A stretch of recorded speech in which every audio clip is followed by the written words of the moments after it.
Hello everyone. The heroes of Azeroth have assaulted the Tomb of Sargeras, used the Pillars of Creation to seal off that gateway created by Gul'dan, while Illidan, he used the Sargerite Keystone to tear a massive rift in reality, showing the world what he had always known. Sometimes the hand of fate must be forced. To truly stop the Legion, we'll have to take the battle to them. We have to take a force to Argos, the ancestor home of the Draenei, now turned into the home world of the Burning Legion. Seeing Argos in the sky, it's quite a shock for a lot of people, as some of the citizens in Dalaran, they voice their concerns and they try to get possessions out of the bank before it's too late. The Draenei are walking around, trying to calm everyone down, and they're looking forward to go home again, while the Doomsayers, quite validated, they speak about the end of the world as they always do, handing out pamphlets to anyone willing to listen. Some believe that bowing down and surrendering to Sargeras, who has done nothing wrong by the way, that is the way to go. Others, like Gallywicks and Dalaran apprentices, they try to make a bit of coin out of the situation, while one message did stand out. An emerald sun dawns in the vault of the heavens, but it casts no shadow.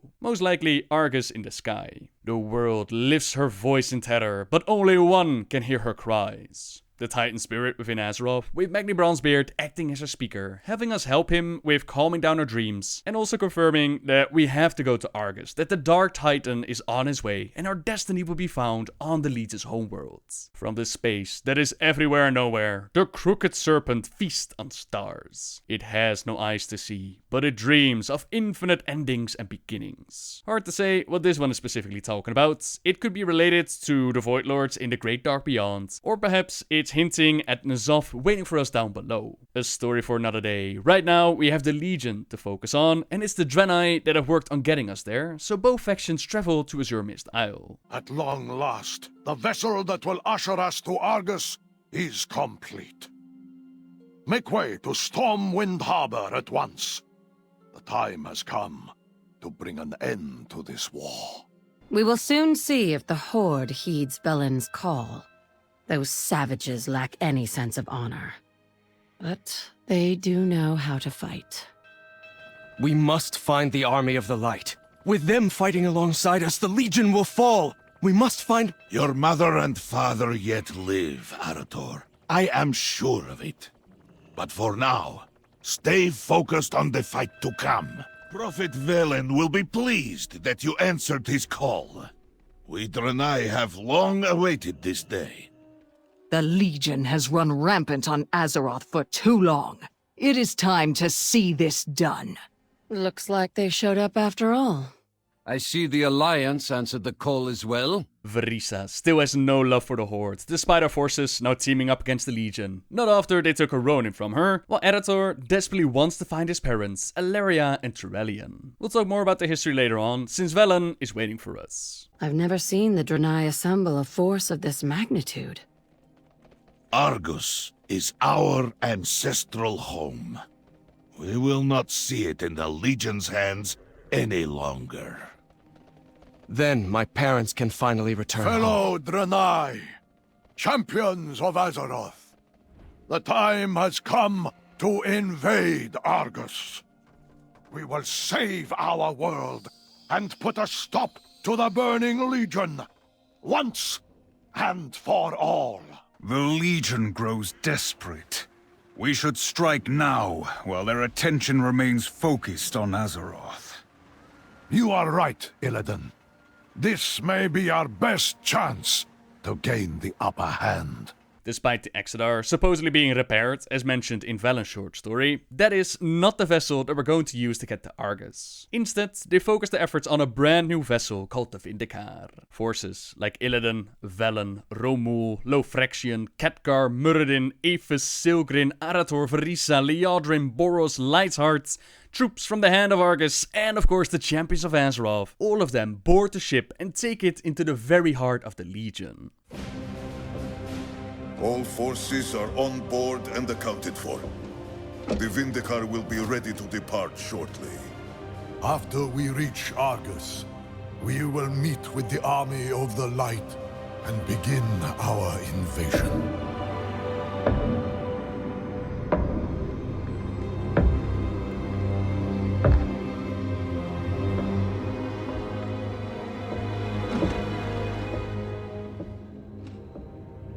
Does he understand what you're truly asking of him? Do any of them? We follow the path of the light, no matter where it leads. Your faith has always been your weakness. When your closest allies fell to darkness, you didn't stop them. When the Legion swept over your world and took your people, you didn't make a stand. All you did was watch, convinced you were following the light's will. The truth is, you failed your people. Their blood is on your hands. You will never understand what I did to save my people. The light is holding you back. It's time to forge your own path. Prophet, we are ready. Proceed.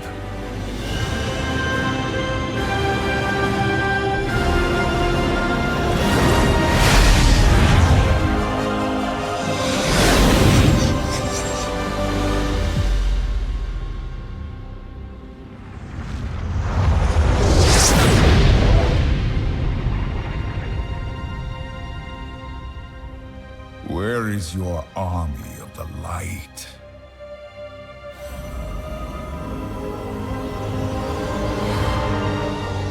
The Xenadar. Something is wrong. The cowards have come out of hiding. Bring them down!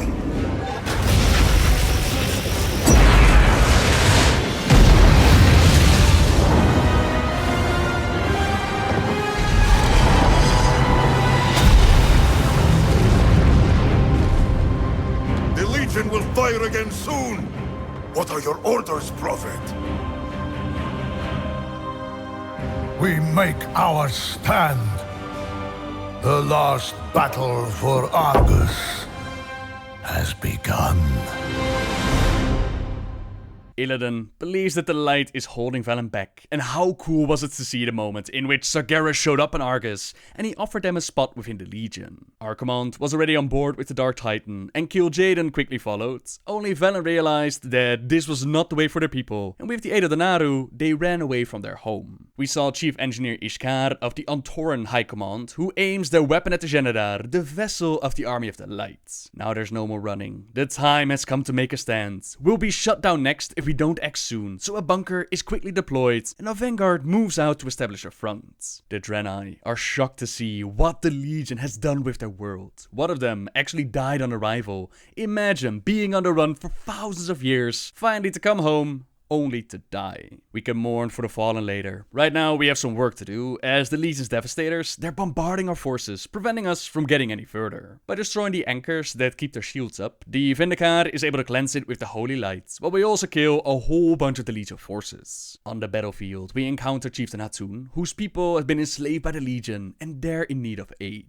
They are the ones who stay behind on Argos when Velen and the Draenei fled, and they've been dealing with the Legion ever since, so as you might imagine, that's not the easiest life to have. We help him out by healing and saving some of his people, and then we focus on destroying their siege weapon. There are no guards this close to their weapon. Something is wrong. This is no mere siege weapon.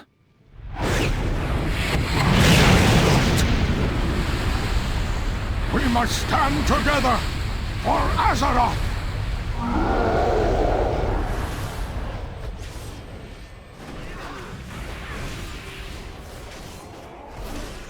The Xenadar's fall shall not have been in vain! Hold fast, champion! The Goliath wavers! Look out!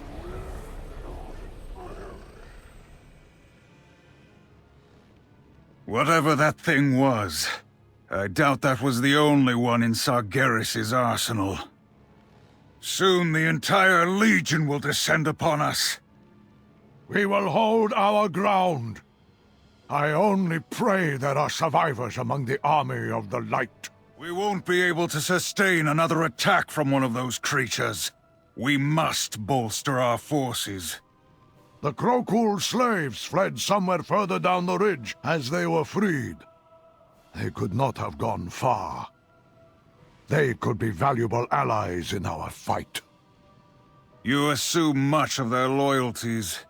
Risk your life if you must. I will prepare our forces for the inevitable counterattack. As you wish. Come, hero. I can feel their presence not far from here. Be on your guard, champion. The Legion is skilled at deception.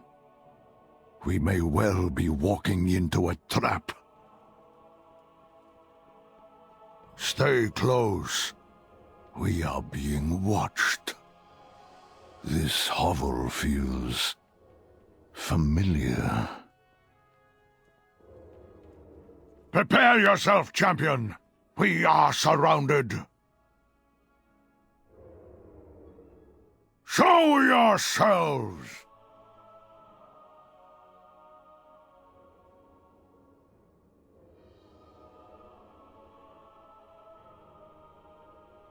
Verlin, at long last you return to the home you abandoned. That voice. Hatun? How did you survive this hell for so long? We changed, just as Argos did. We endured. What choice did we have? I have no wish to fight you, Hatun. But I cannot allow your bitterness to impede our war against the Legion. You turned your back on your people, Prophet. Your world. Such betrayal should be answered with death. But your allies saved many of us from the Legion's grasp. Perhaps you have changed. Enough! What's interesting about Hatun and the Krokul, also known as the Broken, is that the Broken that we know, they come from a very specific mixture of magic found on Draenor. As the Horde was fighting their war with the Draenei, Gul'dan and the Shadow Council, they had crafted a special weapon for the Siege of Shafrath, which was the last city they still needed to take. The Warlocks had melded their magics with the Red Pox, and the Red Pox is a disease amongst the Orcs with its origin in the Curse of Sepha, and you might remember Sepha as the storyline with the Arakoa on Draenor. So they then tossed this special weapon at the Draenei, and the red mist, it burned the Draenei skin, and it choked the breath from their lungs. But those that actually survived, they found themselves slowly devolved into the Broken, their connection to the light completely severed. Nobundo was the first amongst the Broken, amongst the Draenei even, to find his way to shamanism, and here on Argos, with Hatun and the Krokul, we see a very similar transformation and also a possible connection to shamanism. Perhaps the Legion took the knowledge of Gul'dan's weapon and applied it here on Argos as well, or perhaps it was Argos itself that pushed the Krokul into a similar de-evolution. All the same, we can use all the allies that we can get on Argos, and those that have been around for thousands of years, they will definitely be able to help. We also finally meet Cerulean, face to face for the first time, who has survived the crash on the Xenadar. Hatun's people saved me from the Xenadar's fall. Many others were not so fortunate. They hold the ground around the crash site, fighting for their lives. There's much to be done before this nightmare can end, but we need to regroup before we draw more attention from the Legion. Cerulean hands over the signal crystal, which we use to call down a Lightforge beacon to establish a link to our ship. Cerulean, I am pleased you continue to thwart the Legion's best efforts to kill you. What of Valeria? Is she... The last time I saw her was on the Xenadar. She was still under guard. Illyria's out there somewhere, old friend, I know it. And other survivors as well. But thousands of demons stand between us and our allies. We must thin the Legion's ranks to have any hope of reaching the Xenadar alive. Then that is what we will do, High Exarch. The human Turellian and his beloved Ilaria Windrunner, the High Elf, they met up as the Alliance of Lordaeron was forced to fight the Horde during their first invasion of Azeroth. The Alliance were able to win that war, but the Horde would come back for the second round, forcing the Sons of Lothar to step through the Dark Portal to take the battle to the Horde. Ilaria left behind her two sisters, Verissa and Sylvanas Windrunner, but both of them said farewell to the sun Arator. They were eventually forced to shut down the Dark Portal on Draenor's side as the planet turned into Outland as we know it today, and for the longest of time, nobody knew what had happened to them. We couldn't find them, not even when the Dark Portal reopened with the Burning Crusade. Not even Khadgar was able to tell us what was going on with his friends, but that knowledge hasn't stopped Arator from searching. He constantly has a repeating dream, one in which a crimson skyline envelops him as legion, numbering beyond comprehension, they battle in the distance. He kneels before the body of a man, presumably his father, and he weeps. As he's gasping for air, his body wholly crushed, he whispers something. Despite every effort, he's unable to hear what he's trying to tell him. Over the years, as expansions went on, many hints were dropped about Ilaria and Turellian. Now with Legion, we finally made contact again, as the Army of Light, they send over Lightheart to Azeroth to bring a message, and here he tells us that the Army of Light has been fighting the Legion for millennia. Of course, it's hard to say if they were founding members of the Army of Light or if they joined later on, but some dialogue throughout our adventures, it does seem to confirm that they've been fighting for thousands of years, while on the regular timeline, they've only been missing for around 35. The reason for that is explained in the Hunter artifact questline, in which we discover that this deep in the Nether, time flows unpredictably. Was she here for days? Years? Centuries? The mage was right.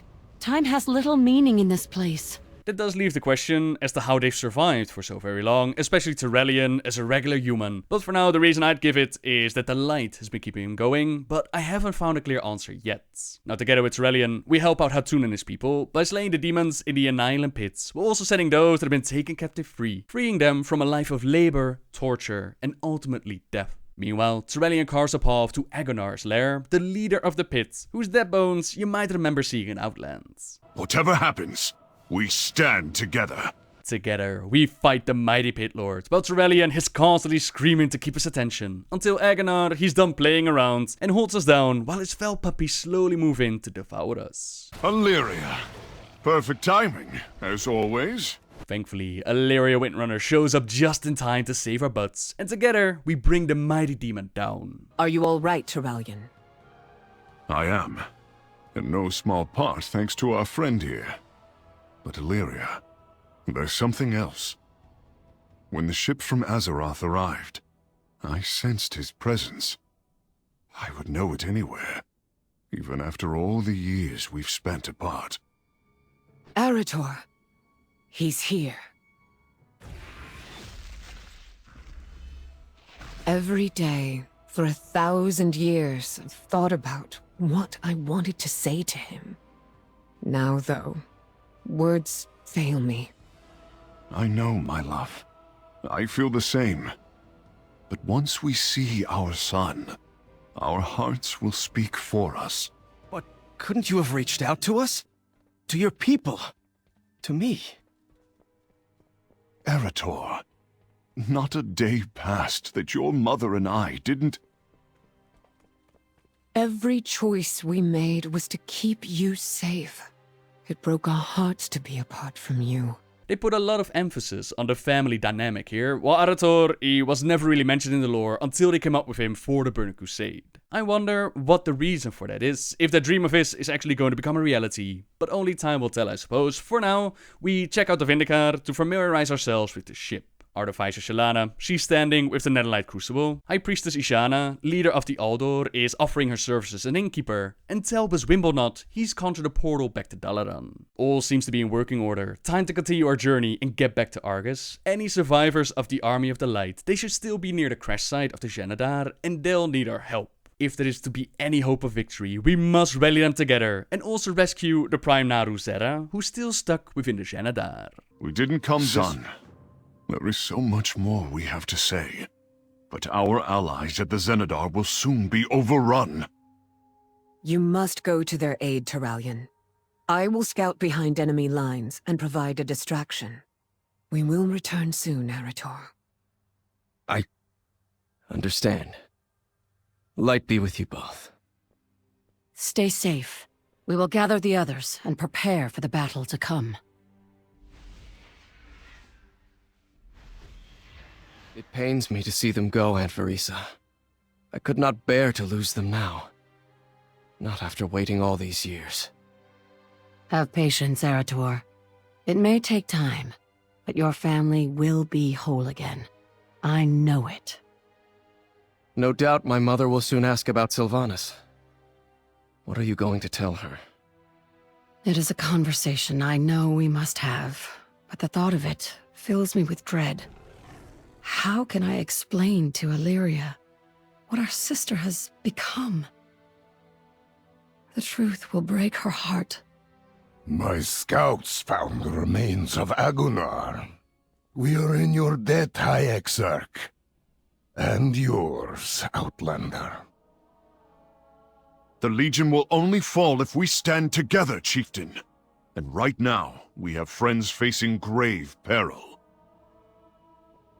There is a way.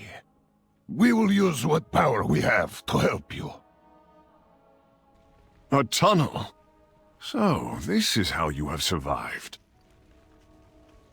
We have hidden. We have adapted. In our hour of need, this land still listens to our pleas. I will go on ahead and clear a path. The bridge leading to the Xenadar seems to be the least guarded. Light be with us! Tunnels, mates. That is how you survive the wrath of Sargeras and the Legion. A whole new world just opened up for our man Turellian. You're not going anywhere, champion! The Master has plans for you! Not today, monster! The light prevails! Faria, you survived! You know that I refuse to die while the Legion still stands, High Exarch. Follow me. We've set up a perimeter.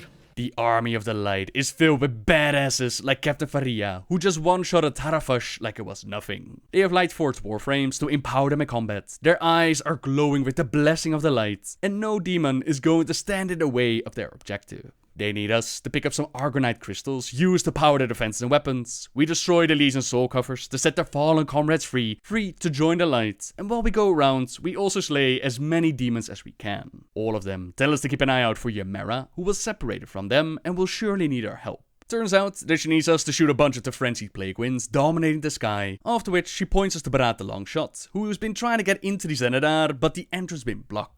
We'll need a bigger gun to clear all the rubble. They have a gun perfect for the job called Light's Judgment, but it's still attached to the broken Xenadar. Luckily for us, it does come with a security feature to prevent it from falling into enemy hands. We can activate its recall mechanism, which then teleports it back to a vessel, and with the Xenadar out of commission, it will teleport to Arvin Dakar. Isn't that lucky? So we protect the weapon for a bit as the recall procedure goes on, making sure that the gun does not end up in the hands of the Legion. That should be it. Just activate the console one last time to complete the transfer. I will handle the rest.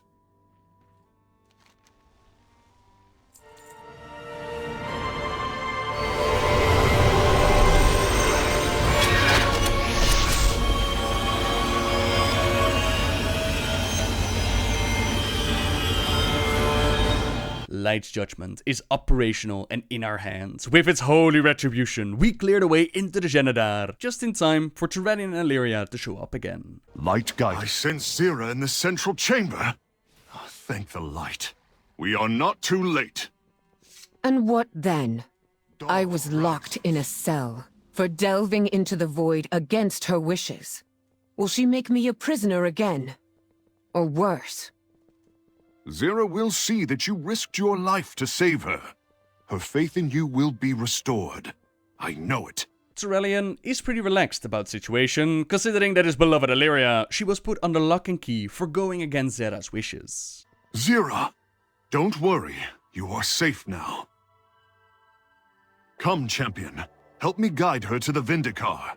Then we can get out of here. He is convinced that the Prime Naru will forgive her, as we place 3 teleportation crystals around the room, making ready to get out of here. We didn't come. Our troops will finish securing the Xenadar. Though we retrieved its most precious cargo, we cannot let the vessel fall into the Legion's hands. Place the beacon at my location. We're coming home. Light be praised. This was a dark day indeed. The army of the light nearly lost everything, but it will endure. The child of light and shadow has been brought to the Light Mother, and her prophecy will be fulfilled. All is as it was meant to be.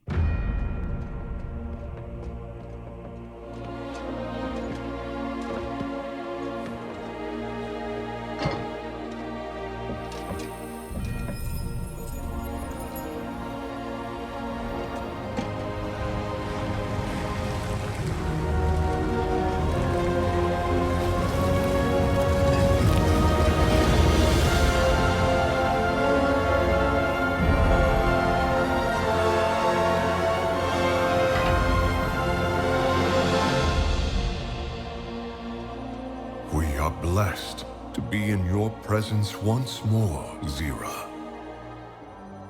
Turalian, you have found the Chosen One.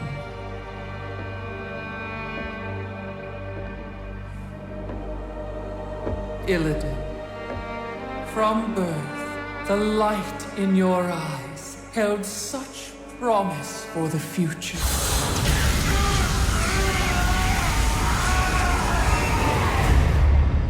I sacrificed that birthright long ago. Do you not wish to reclaim what was lost? To be whole again? The Legion's end is all I seek. My child, you've given so much for so little. Your true potential, your redemption, lies before you. Let go of your shattered form and embrace the light's power. I've traded my freedom for power before. The prophecy must be fulfilled. Your old life has passed. The light will forge you a new one. It is not yours to take. The light will heal your scars. I am my scars. The light is your destiny. My destiny is my own.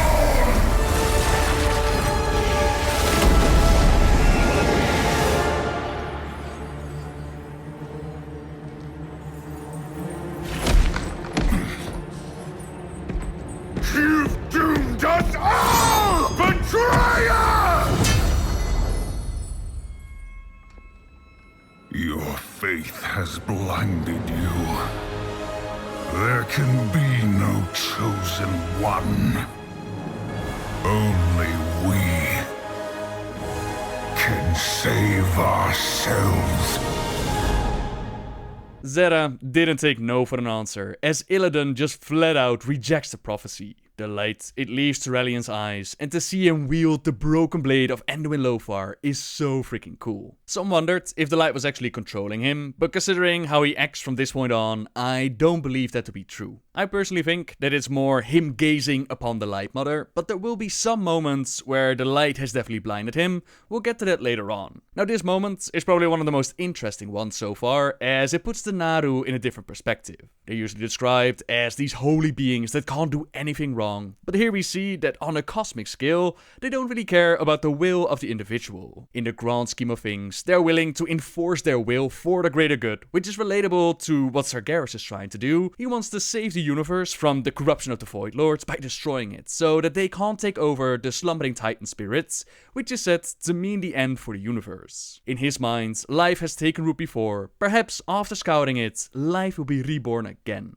Good or evil, it's all a matter of perspective. But at the end of the day, I personally still sign up for Team Naaru, as their plan is not to destroy us all. They just want to make sure that the Void Lords do not win, and they, or more specifically this Prime Naaru, she doesn't really care about individuals. Not even Velen expected Zera to act like this, and it kinda shakes his faith when it comes to the Naaru. They've always followed their words, they've made great sacrifices because of it, but was that for the benefit of the Draenei, or was it for the ultimate goals of the Naaru? Definitely some interesting development with a lot of room for debate and discussion. But right now, the prophecy's been shattered, as Illidan believes that there can't be a chosen one and we can only save ourselves. Though she has fallen, Zera's presence is still around us, and the light within our hearts, it can still be a source of strength for our cause. We pick up a couple of her pieces and place it within the Netherlight Crucible, but the light alone will not be enough. Without balance, there can be no harmony. Another source is needed, but it is a very good first step.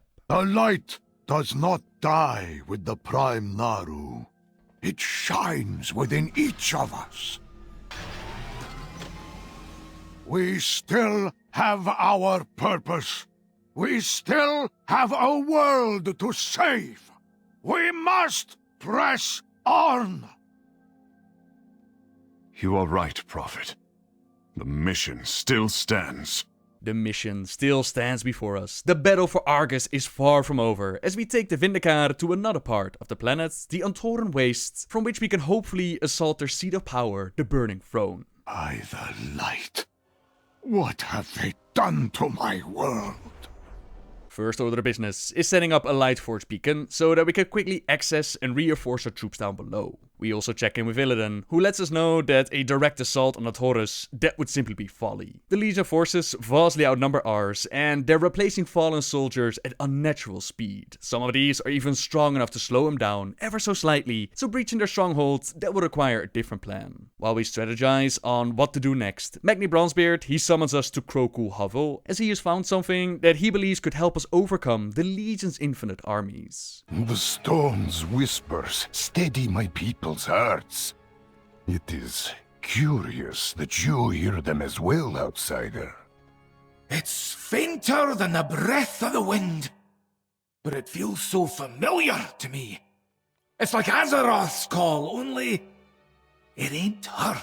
He's been hearing whispers ever since we arrived on Argos, and he is convinced that this planet has a Titan as well, similar to how Azeroth has one. It's trying to reach out to us, tell us something, and the Broken, they possess a relic, a sacred stone, which they hear whispers from, and it might have some sort of link to Argos itself. When Azeroth's spirit speaks to me, it's like a song. There's beauty in it, even when our message ain't exactly clear. Argos' soul ain't like that. He's tormented, broken. Careful, or his pain will overwhelm you. Place your hand upon the stone when you're ready. He needs us to see something. What is your bidding, Master? The circle nears completion. The mortals must not disrupt the rebirth. Those who will not serve shall be destroyed. It is the only way. Become the instrument of my wrath once again, Aggramar. End this incursion of the light. Aggramar once stood shoulder to shoulder with Sargeras as they fought against the evil of the universe, imprisoned the demons on the planet of Mardum. Yet Sargeras discovered that the Void Lords wanted to corrupt a slumbering Titan spirit, turn it to their dark will, to which the old gods were sent into the physical universe to make it so. If they would succeed, it would awaken as an unspeakably dark creature. No power in creation, not even the Pantheon, could stand against it. In time, the warped Titan would consume all matter and energy in the universe, bringing every mode of existence under the Void Lord's will. Sargeras could not let this happen, so he went to Mardum, he set the demons free, and he went about creating his Burning Legion. In his mind, only by burning away all of creation could they stand a chance of stopping the Void Lord's ultimate goal. Even a lifeless universe, that was better than one dominated by the Void. Life had taken root in the cosmos once before. Perhaps after the physical universe was scoured of corruption, life would take root once again. The rest of the Pantheon, the Titans, they did not agree with his mindset. They did not believe that this was the right way to go. And with Azeroth, they had imprisoned the old gods and given the world, that slumbering Titan soul, a chance to mature. One day, it could possibly even be more powerful than Sargeras was and stand with them against the darkness of the Void Lords. So they tried to reason with Sargeras, but the Dark Titan, he had already made up his mind. Despite already having fought with Sargeras and shattering his blade in the process, Aggramar still believed that there was something noble still lingering deep within the former champion's heart. As a last resort, he laid down his arms and he approached the fallen titan. Aggramar recounted tales of their glorious battle against demons, reminding Sargeras of the sacred oaths that they had sworn to protect creation. But Sargeras, he was set in his ways. Nothing that the Pantheon could say, nothing even his cherished protege could say, would ever change his mind. With a howl of rage and sorrow, Sargeras struck Aggramar down, his ruined fell blade nearly cleaving the Titan in two. The rest of the Pantheon then also engaged Sargeras in battle, but as they were weak to fell, they were defeated as well. Just before striking the final blow, they did manage to send their spirits back to Azeroth, the house within the Keepers that they had created, which Sargeras had no idea about. He thought that he had won, and he now knew of a world soul called Azeroth. Its whereabouts, they were still a mystery, but he knew that in time, he would find this soul. That's the story that we learned from Chronicles Volume 1, but here we have Aggramar serving the Dark Titan. That raises a couple of questions. The questions that they asked Ian Hazzakostas during Gamescom, who explained that pieces of the Titan's soul essence, they still remained. Sargeras had a whole lot of time to work with them, and what we see here is not actually the Titan Aggramar. The real thing will probably step on us like an ant. Instead, it's kinda similar to the Avatar Sargeras, the being that we saw within the Tomb of Sargeras. So this one would be the avatar of Aggramar, infused with the power of his soul and corrupted by Sargeras. They were also talking about some sort of rebirth that we must not disturb, but I want to save that information for later on for the final part of this series, as it does go into spoilers. So we know about Aggramar serving the Dark Titan through a warning from the World Soul of Argus, and we have to bring this news to Turalyon. But before we do that, let's first party a little with the Crowcool, who could use our help. They ride the Crack Scalers in battle, and they need them to even take on the smallest of the Legion forces, so we wrangle 3 of them and we bring them back to base. Telbuck and Penfara, they roam the area, but the balance has been disrupted, and the Penfara risk hunting the Telbuck to extinction. We give nature a little bit of a hand by putting down a few of the Penfara, and as we do, we pick up a scroll called Birth of the Urzul. It contains a dark spell, which steals the souls from the Crowcool to create a whole new demon known as the Urzul, and as badass as it looks, we can't let the Legion just keep on doing this, so we murder some of the ritualists and also Lady Shahrazad. As a side note, the Crowcool, they have a little shrine going on where they keep relics and mementos of their old way of life. It symbolizes all that they've lost and serves as a reminder of what they're fighting for. Inside, we find a helm of the Burning Protector, which was taken from a fell emblazoned demon lord, which they had brought down as they were searching for survivors after the Legion made a mark on this world. There's also an Annihilation Shackle, reminding them of the time when withering slaves of the Annihilation Pits, they held their crowns in a rebellious effort to free their people, and then there's a damaged scythe. This one is crafted by an ancient Crowcool smith, its markings revealing a strenuous history of battle between the Burning Legion and the Crowcool. Coincidentally, this is also the weapon used by some of the Broken from Draenor. You might remember seeing a pair in the hands of Akama. Now probably the most interesting memento that we can find in this cave, that is the Shrine of the Great Warrior. Long after the Emerald Flame took her home, the Legion took to open a gate to a new world. Never had they lusted for any conquest as much as this lush primitive land. Just as their army set forth, a green-skinned warrior stepped through the gate. He wielded a single blade and roared a single cry for battle. Mountains of flesh and bone grew as he carved through the demon's ranks. His defiance drew the attention of the Dark One, who came to see his end. The warrior struck but one blow before he fell, but it was never forgotten. This shrine is for the badass orc Proxigar, who went back in time to the period of the War of the Ancients, and he laid down his life to hold off Sargeras, to give them enough time to shut down the portal on Azeroth. The blade, the Exoscenarius, that eventually found its way back to our world and is now in the hands of Nisfura, but Proxigar, he was impaled upon the broken blade of Sargeras. So definitely an interesting spot to check out. Now Jarek, he's kind enough to offer us one of their fastest crack scalers to take us back to Chieftain Atun. He needs us to send out our followers to pick up some of their supplies that they had to leave behind as they ran from one hovel to the next. Food, tools, weapons, they're out there waiting to be picked up, so our followers do just that, and in return, the Crowcool Richstalkers, they will help our forces navigate through Argos. The other mission that they have, that takes our followers into Navrazak's hold, where one of 2 fates awaits their Crowcool prisoners. They either consume the Fel and become a willing soldier in their infinite army, or they're mutated into the demonic Urzul. While the Army of Light has their attention, this is the perfect opportunity to go in and save some of their people. So as our followers go on about their missions, we report back to Turalyon and inform him about what we've learned, that Aggramar has been raised to serve Sargeras. Walk in Titan.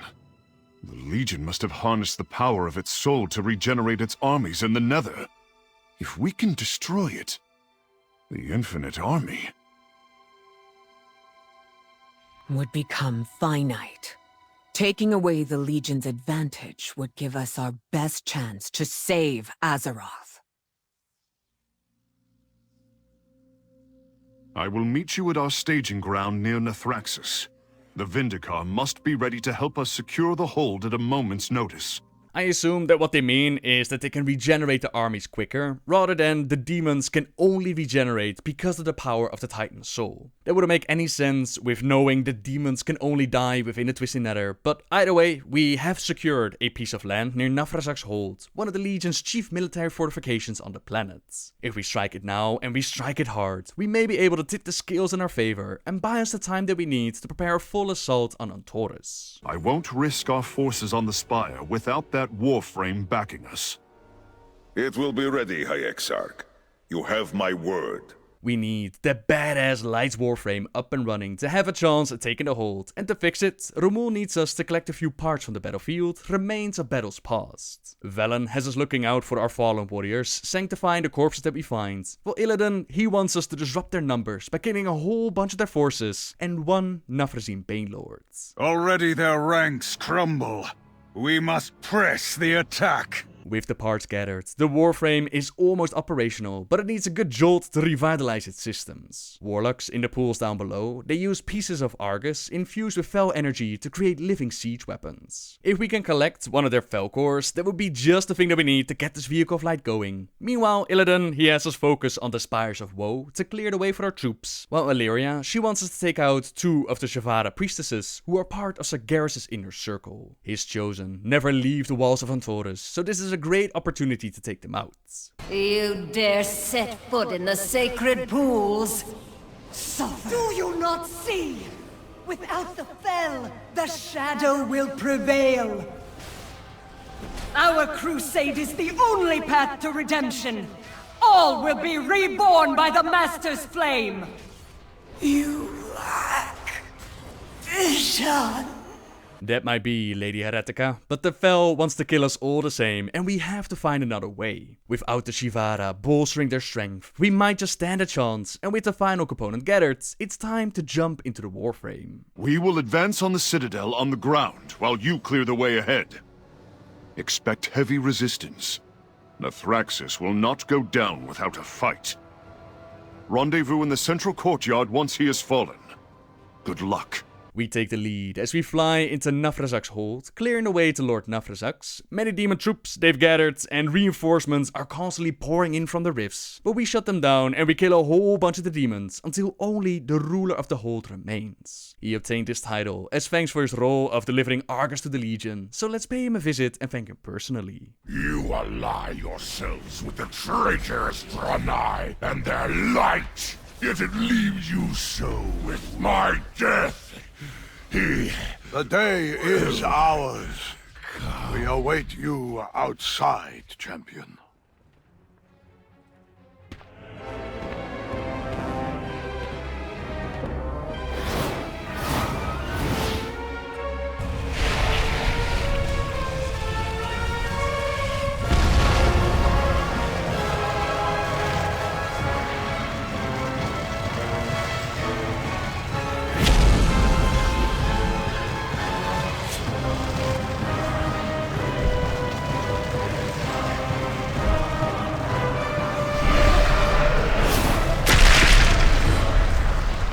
So what Magni saw was true.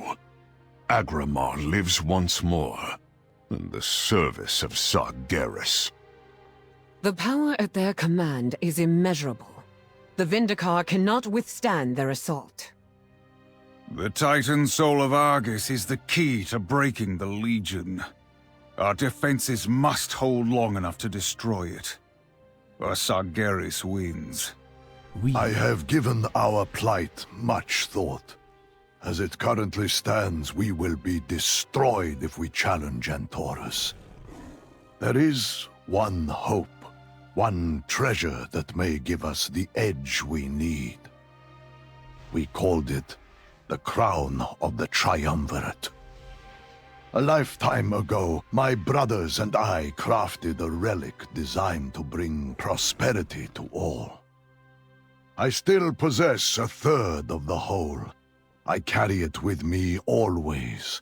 This is the Eye of Prophecy. The remaining fragments may still be here on Argos. We must go to Makari, where my brothers and I once ruled. With Magni's warning confirmed, they realize that we need more to stand against the Legion. We must hold out long enough to destroy the soul of Argus, to break the Legion and defeat Sargeras. To Makari we go, the jewel of Argus, where Velen and his family once lived, where many of the Draenei have their roots. This is the place where they built up such a grand civilization that it drew the attention of Sargeras. The prophet himself joins us down below as he stares at Exodus Point, lost in his memories. Not all who... Talga is turned against us. No. It cannot end like this. Take the others and go, Prophet. We will buy you time. Hatun! You do not have to do this! Please, keep my family safe.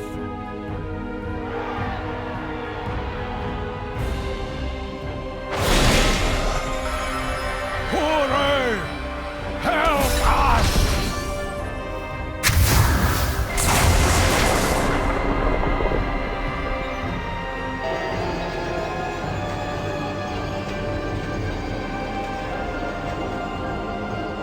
I will hunt you across the stars, traitor! Even if it takes 1,000 years! Here we see a memory of the past, the moment in which Velen and his people, they escaped from their planet, they escaped serving Sargeras. This did not come without its price though, as several of their people, including Hatun, they stayed behind to buy them some time. Some of you wondered why Hatun was so hostile towards Velen when they first met up again, but I imagine that fighting the Legion for thousands upon thousands of years, that changed the person and their mindsets. We also didn't see a reunion with the family that Velen was supposed to keep safe, so it's possible that they have fallen as the Draenei were on the run. A nice detail in the cinematic is that we actually see the Atamal crystal, an ancient artifact given to the Eredar by the Holy Naru. This is the same relic that showed Velen that teaming up with Sargeras that it was a very bad idea, and we see it split up into several different crystals. This was not actually described in detail within the chronicles, but it was part of the novel Rise of the Horde. He felt a whisper in his mind. The crystals. Where there was one, there are 7. Recover them, for you will need them. Funny enough, some of these crystals actually ended up in the hands of the orcs, which supported them in their war against the Draenei. With the recent events, you have to wonder if the Naru knew that that was going to happen, and that it was needed for the Draenei to be where they are today. It was also, through the Atamal crystal, a gift from the Naru, that Velen learned that he should not ally himself with the Legion. Interesting stuff to be sure. Wait. Something stirs. Spirits of all those who died that day. I can still hear the Naru's song of war. There was one who held the way open for us. She fell behind. I can feel her presence even now. But her song is bitter, distorted.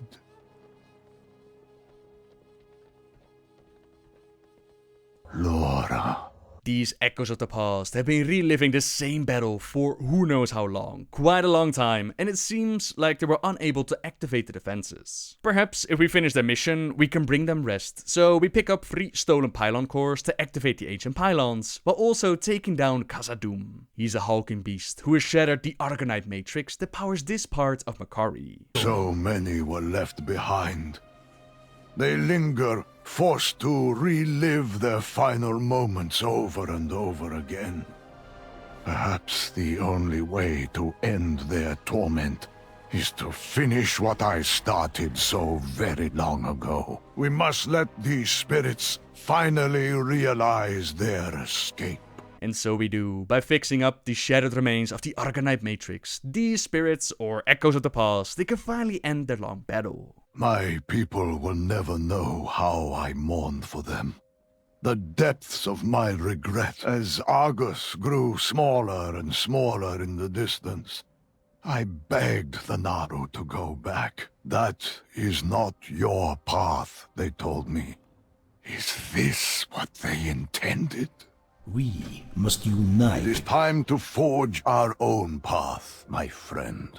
Velen is questioning his faith, the choices that he made. It's easy to look back and doubt, but it's so much harder to press forward and continue. That is what we must do though, to get our hands on the Sigil of Awakening, the fragment for the crown that was once held by Argomar. Understood. I have just the person for the job. Ymera.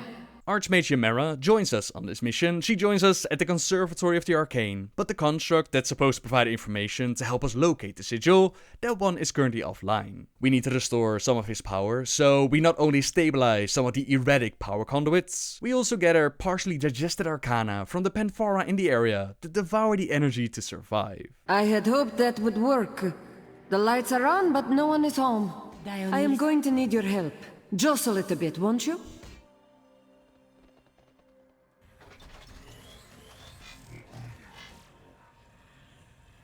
I am restored.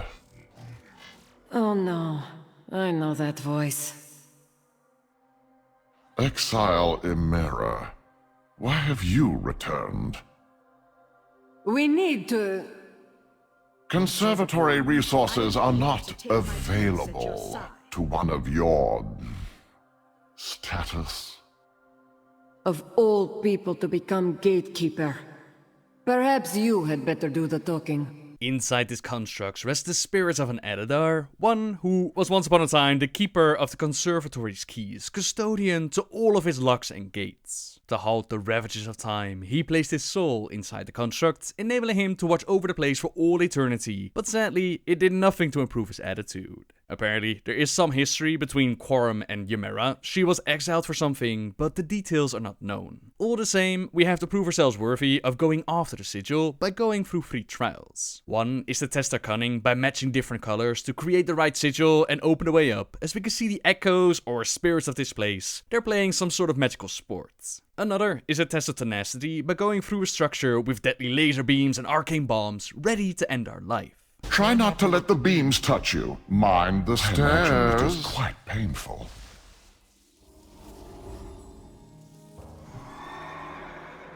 Oh, you made it.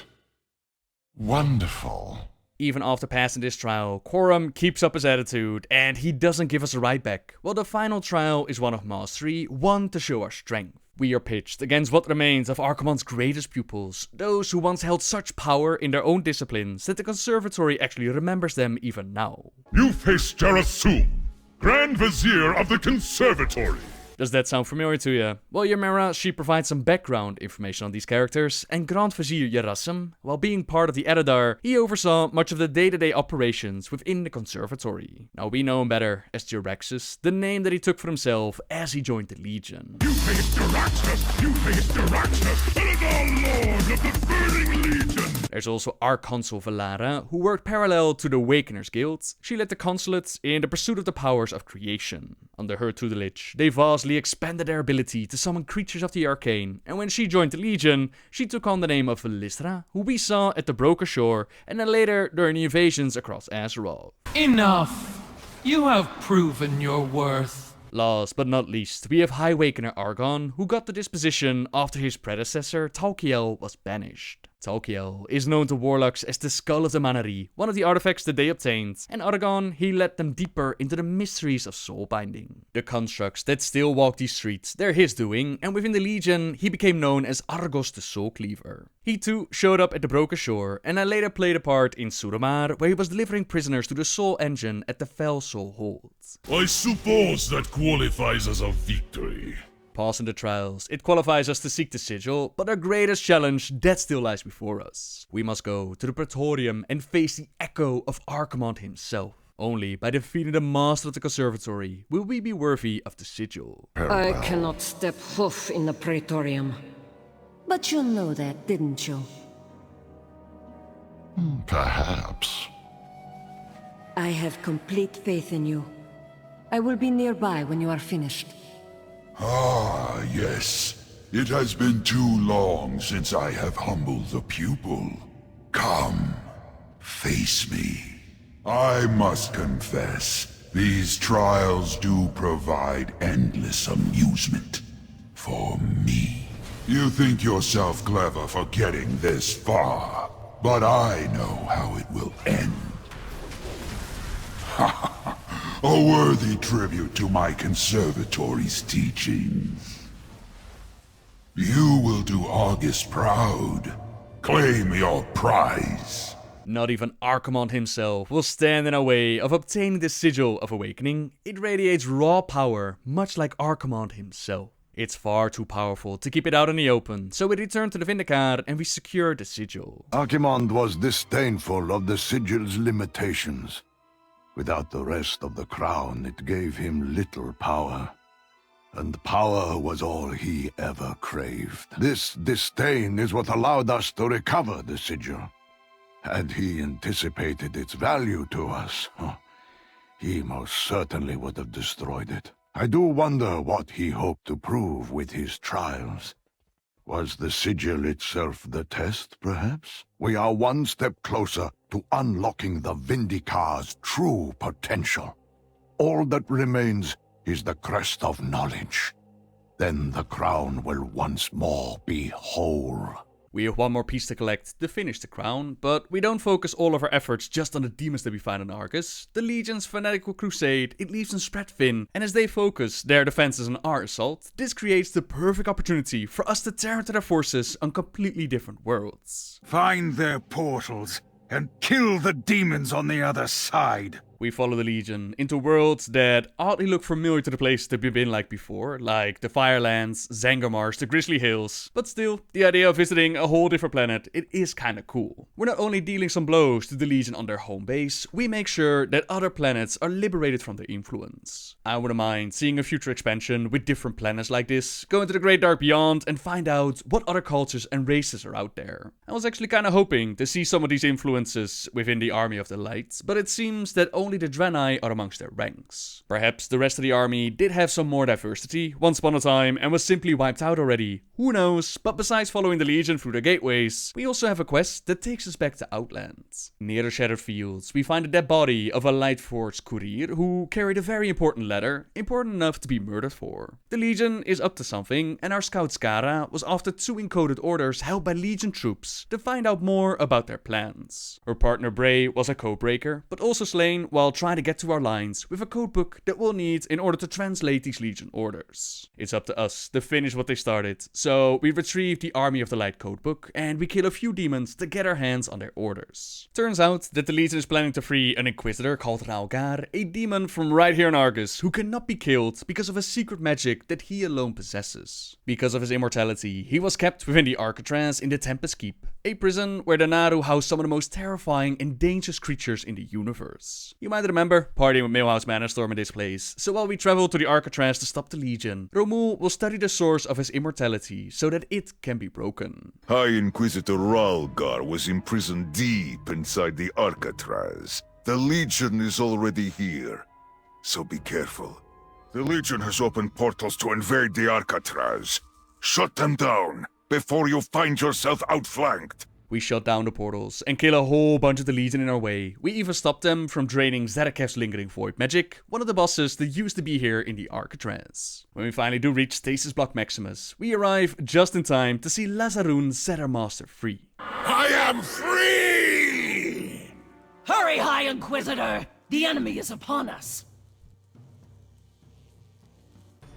Lazarun, my loyal servant. Stay here and kill these fools. I have much to do. It will be done, High Inquisitor. Seekers, cover the High Inquisitor! Your invasion of Argus will fail! High Inquisitor Ralgar will see to that! Your efforts have meant nothing! We were too late, and now the Legion has their immortal fighter back, but Romul has learned much. The secret to Raugar's immortality, that lies within the fell heart of Argus, powered by wells leading directly to the core of the planets. By bringing down holy fire from above, we take out these wells, cutting his connection to the fallen Argus, and leaving Raugar vulnerable. I was so close!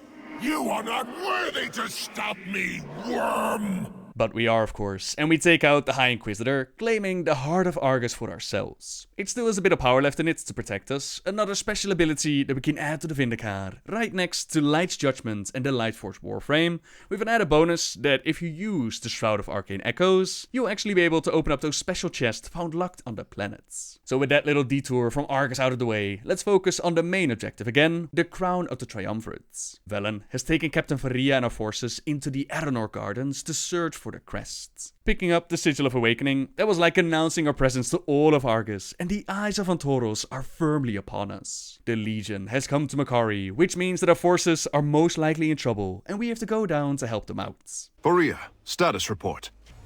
Barat sent up a signal flare a short time ago. He is alive at least. I have heard nothing from the others. Then let us waste no time. We check in with Barat, Sorvor, and Telamon, who were securing the area for Velen when the Legion came down on their heads. Each is kicking some massive demon booty, and we let them know that it's time to regroup with the prophets. Naturally, we also kill plenty of demons and disrupt their forces in the gardens until we find the prophet who's having a little moment. Velen. Forgive me, my son. Are you hurt? I am unharmed. Your arrival is timely. We must find the Crest of Knowledge before Talgath takes it beyond our reach. So he is here, then. I was afraid of this. The memories of the past are hurting the prophets. He had asked his friend Talgoth to gather as many of their people as he could to follow them off of this doomed planet, away from Sargeras' dark bargain, but instead, Talgoth betrayed him. He did not retrieve Valen's family as he was asked. His wife Nuri and his son Rakish, they stayed behind, as Velen led their people away. Those that have done the Light's Heart quest line, you know that Rakish was taken by Kil'jaeden, tortured and tormented by Etragan and Balak, until nothing of his beloved child remained. Only hatred burned in his heart, and Velen could only hold his child as the light died in his eyes. We will escort Velen safely to the crest. If you cover our retreat, we may just see this through. Lead the way, Prophet. Make haste, my friends. Something dark and terrible stirs, and it is not Talgath. Talgoth was also the one who located the Draenei on Draenor again, and he reported it back to Kil'jaeden. He was a very loyal follower, and quite busy with corrupting native populations of all kinds of different worlds, bringing down countless of civilizations. He tried to do the same to Azeroth by forging a pair of nimble cutlasses known as the Dreadblades, but our rogues, they were able to put a halt to those plans and claim the weapons for the war against the Legion. Your screams will echo through Antorus if they escape. The Army of the Light has apparently also encountered Talgoth numerous times, so here we shut down those Legion portals from which his troops are pouring in, and we also slay a fair few of them as we move further up into Kil'jaeden's terrace. Worthless. The crest alone is powerless. This relic's time has passed. Throw it in the temple with the Naru. Let them rot together. Azeroth will be ours! At least we know where it is. It is hidden in the seat of the Triumvirate, then. I sense only darkness within. As we know, Kil'jaeden was not happy when Velen did not agree with their plans. They even tore off the head of his statue and they burned out the eyes. Velen needs a moment to reflect on the choices he has made, the day that will forever separate him from his brothers. No brothers in blood, mind you, but brothers all the same. Swear loyalty to me. Pledge the hearts of your people to my cause. I will transform you, granting you knowledge beyond imagining, and might beyond measure. Together we will become Legion, and defeat the hungering void that would consume us all. It is little enough to ask for what he offers us. Such power, and he speaks the truth. I had hoped the others would sense the darkness behind Sargeras' words.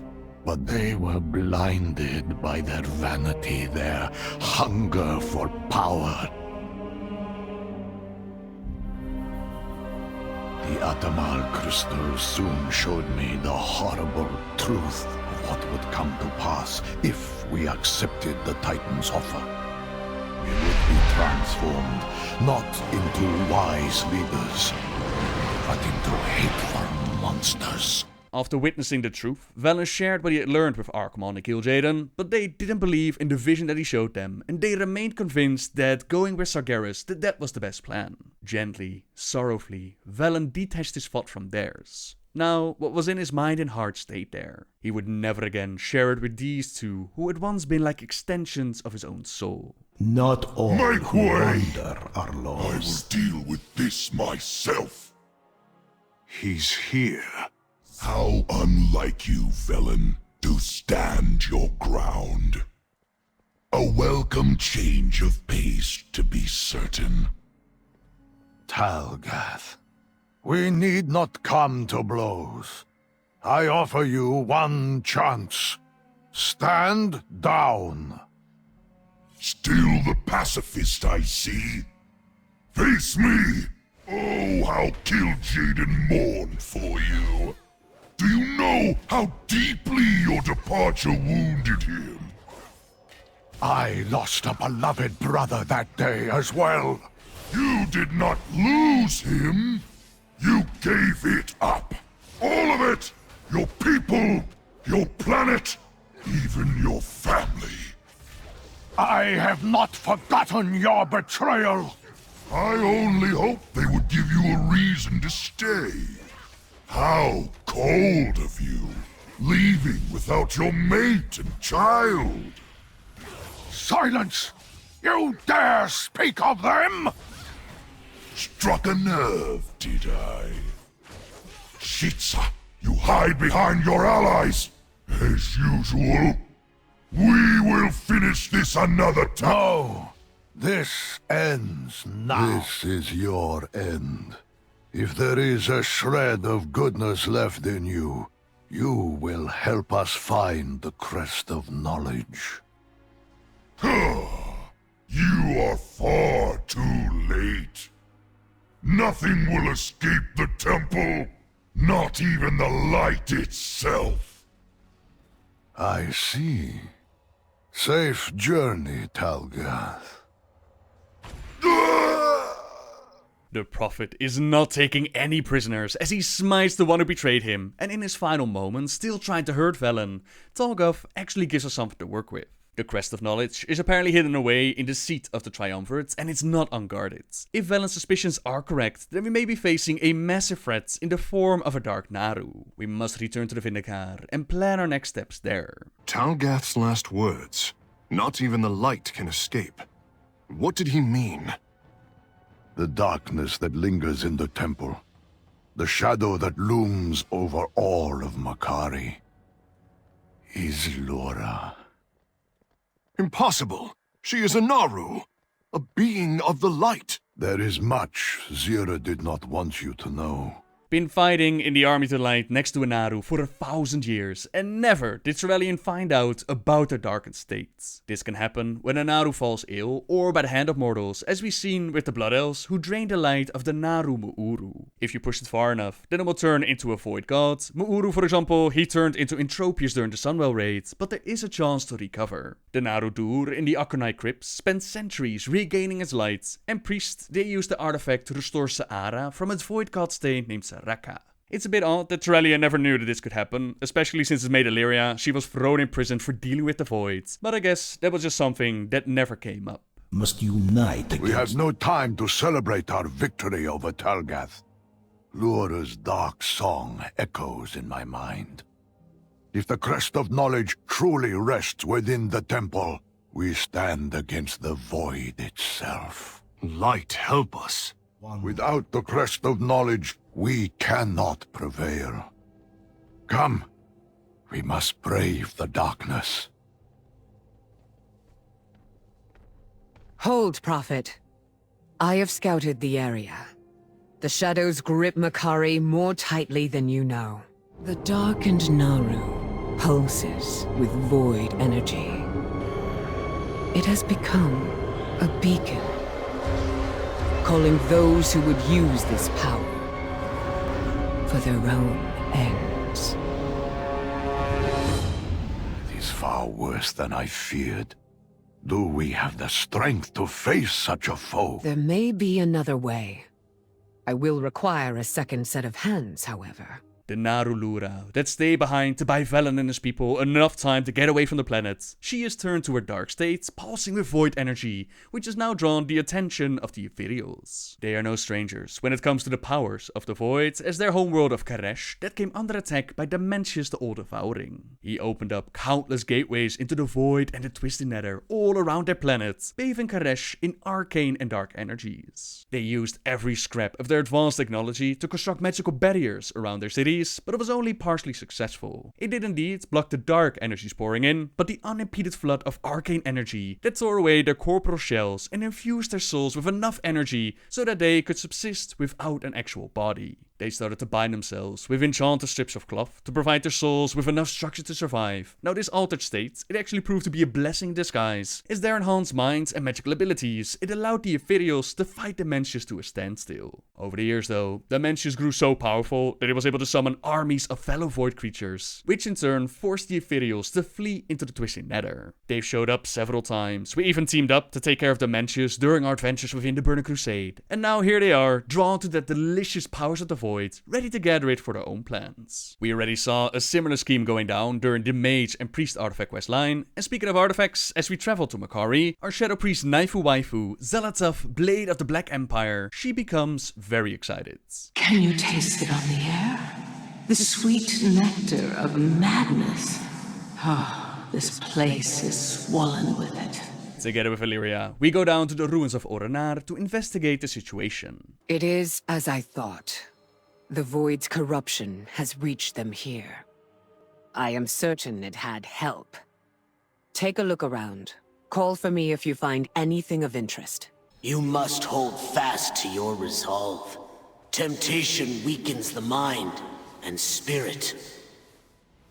Look inside yourself and see the strength your vigil has cultivated.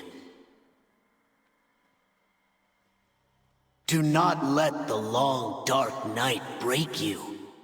Accept its gift. Look to the heavens above. See the million points of brilliance in the great dark beyond.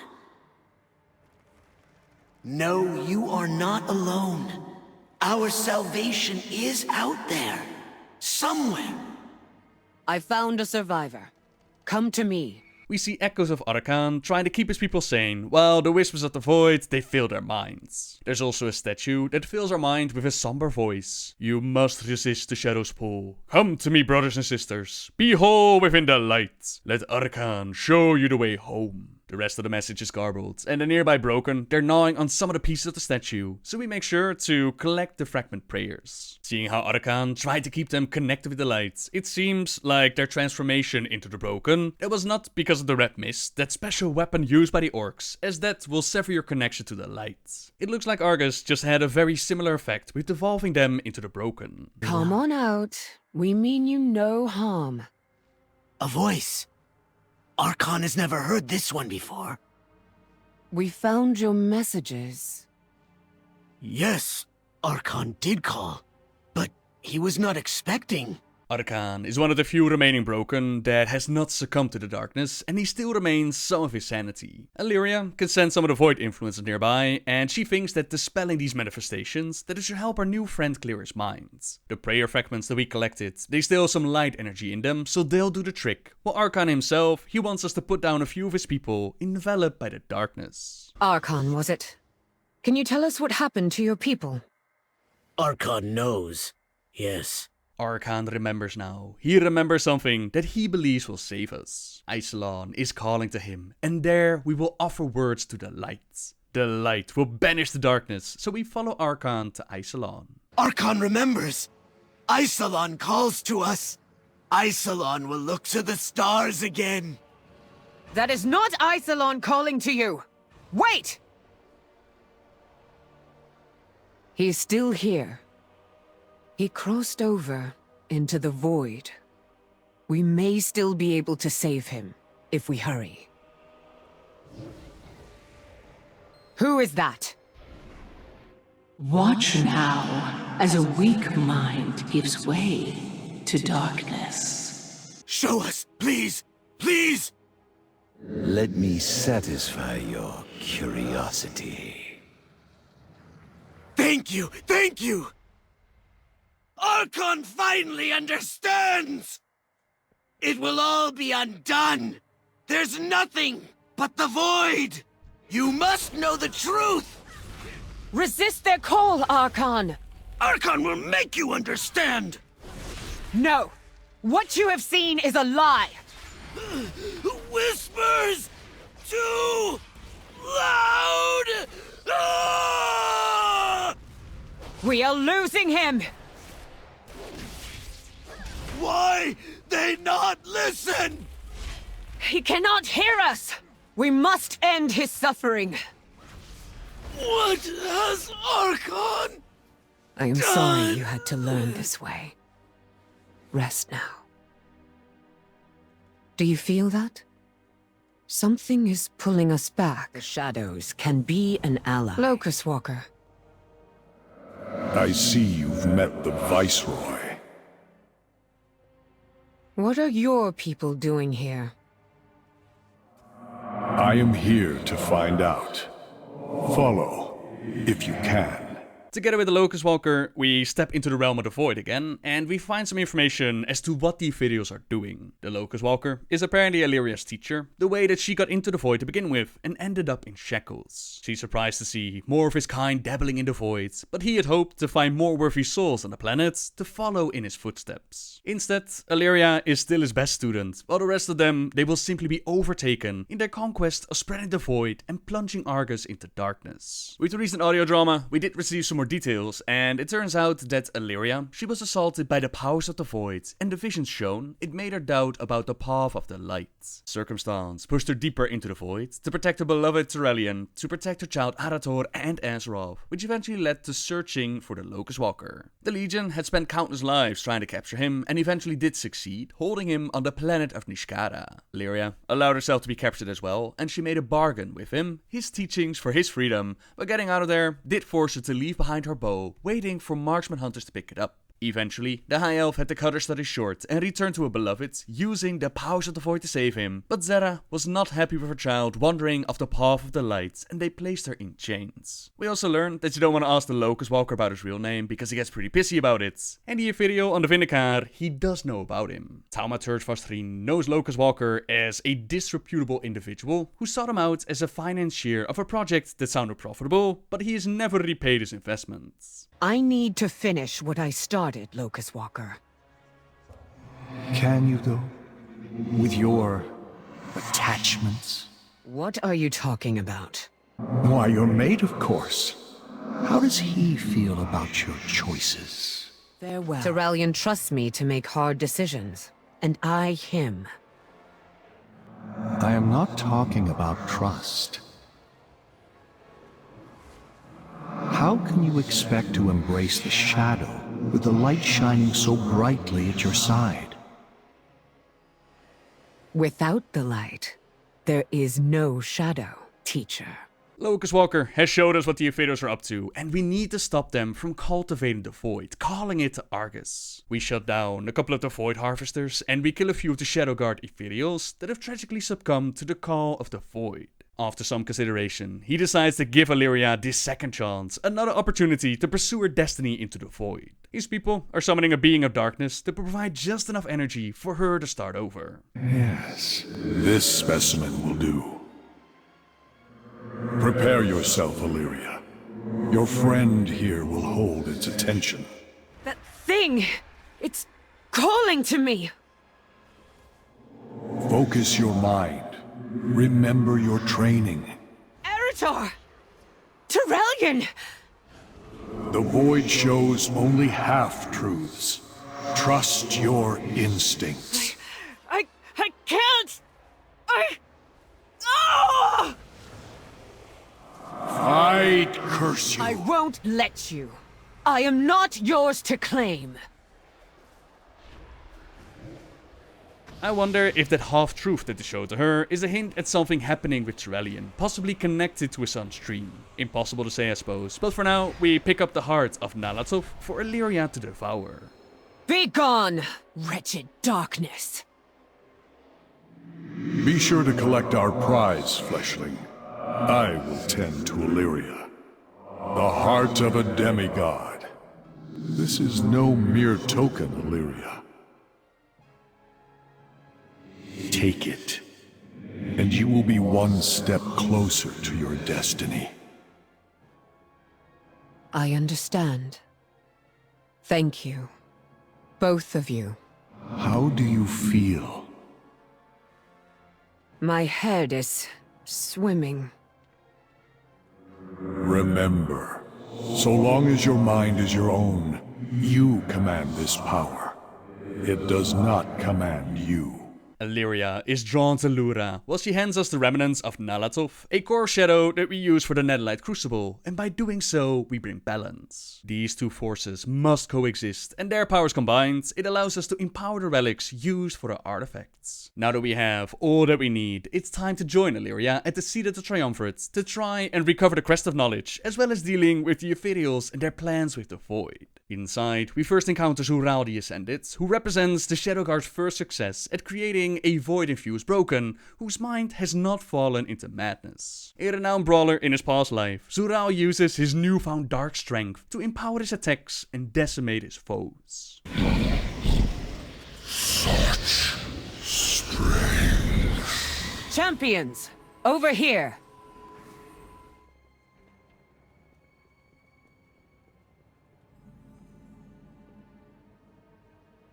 The Shadow Guard is building up its presence near the temple. Disrupting their efforts would benefit us all.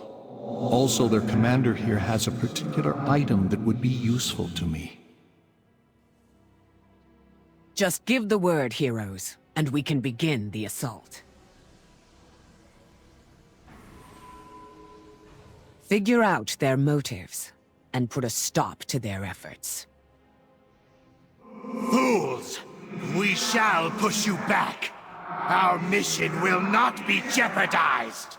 Zafrish, the Ethereum Lord of the Shadowguard. He's forced to come out and face us directly after we kill a whole bunch of his troops. The ever-tactical Zafrish deploys the forces of the Shadowguard with calculated precision. Though a skilled commander and strategist, Zafrish relishes taking a direct hand in battle. He turns his foes' weaknesses against them, leaving his vulnerable adversaries at the mercy of his ferocious pets. I did not foresee this. Thank you for removing the obstacles between me and this staff, heroes. Yes, this will do nicely. You'll find their viceroy near the entrance to the temple, feebly trying to break in. Eliminating him will give us an opportunity to get in ourselves. I'll see to opening the way once he's taken care of. Not sure if handing over the stuff to the Locus Walker is a brilliant idea, but worse for later, I suppose. Next up is the underking of this operation, Viceroy Najar. While I relish a healthy lust for power, this one fumbles for it like an amateur. Like others of his ilk, Viceroy Najar is obsessed with harnessing the powers of the Void to serve his own ambitions. Drawn to the seat of the Triumvirate by the immense darkness emanating from deep within, Najar will stop at nothing to claim it for his own. Given the Viceroy's experiments at infusing vessels with the power of shadow, the implications of what he might accomplish in Argos are dire indeed. A chance of getting vengeance for Arkan and stopping his plans sounds like a good enough reason to me to put the Ethereal down. No! The darkness was to be mine. I sense great despair emanating from within. Lura. Yes, the Naru. We must get inside. Illyria, the skills you have learned can open the way. Understood. Champions, once the door is open, clear the way to Lura. We will be right behind you.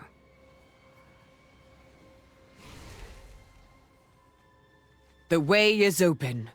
Hurry, heroes. Such chaos. Such anguish. I have never sensed anything like it before. It is rare that a Naru falls into void this way. The few cases I know of have occurred when mortals were involved. What fascinating implications. Such musings can wait, though. This entity must die.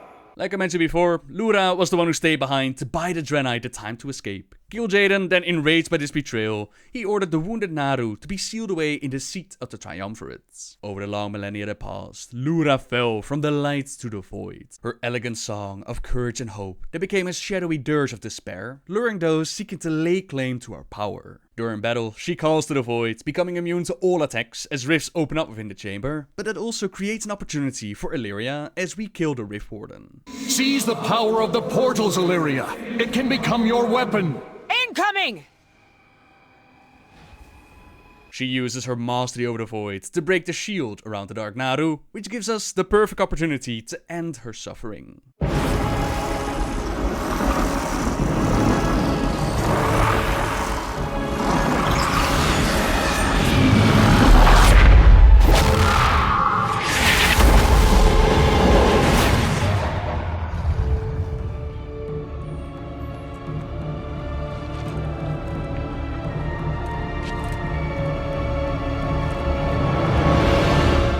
You survived. Interesting. How do you feel? The voices are louder now, more insistent, but they do not control me. You asked me to teach you to use the void as a weapon. Now that weapon is you.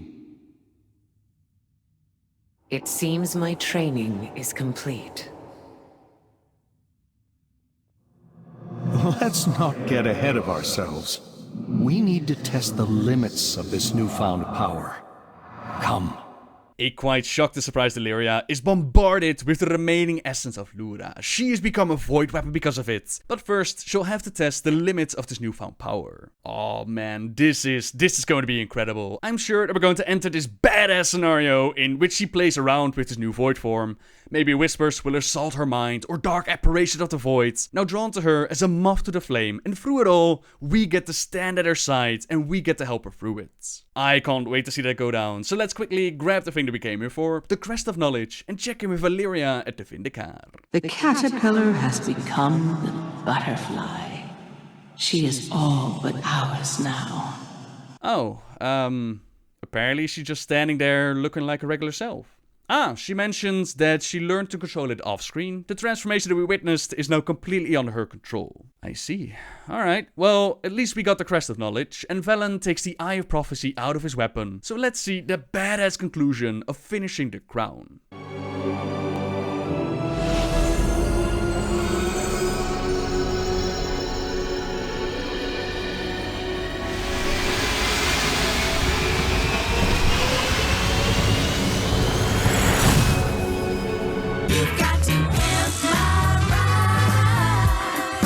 The crown is whole once more. Now we take the fight to the burning throne itself. Ready yourselves, and Taurus awaits. I see. The Vindicar got a shiny new color, and Taurus the next raid awaits, but not for a few more months, and that is where the story of Shadows of Argus ends for the moment. Of course, there is still more on its way. The story is not finished yet, with the raid still ahead of us, but I feel like the breaking point of the storyline, that should have been done a little bit better. Maybe we could have even unlocked flying on Argus in the direction of the Vindicar has now been upgraded with the powers of the crown. It's now powerful enough to keep you safe while flying in the sky. In my opinion, that would have been pretty damn sweet. I also think that the Army of the Light and the story on Argos as a whole, it needs some additional storytelling. I don't care if it's a short story or a comic or even happens in an animation. Something that explains what went down before we made our way to the planet. And at this point, I go into a little rant as to how I would love to see more details about Illyria, Trewellian, Lofrexian, her path into the void, and the relation with Zera, but that wish came true with the new audio drama, so well done Blizzard.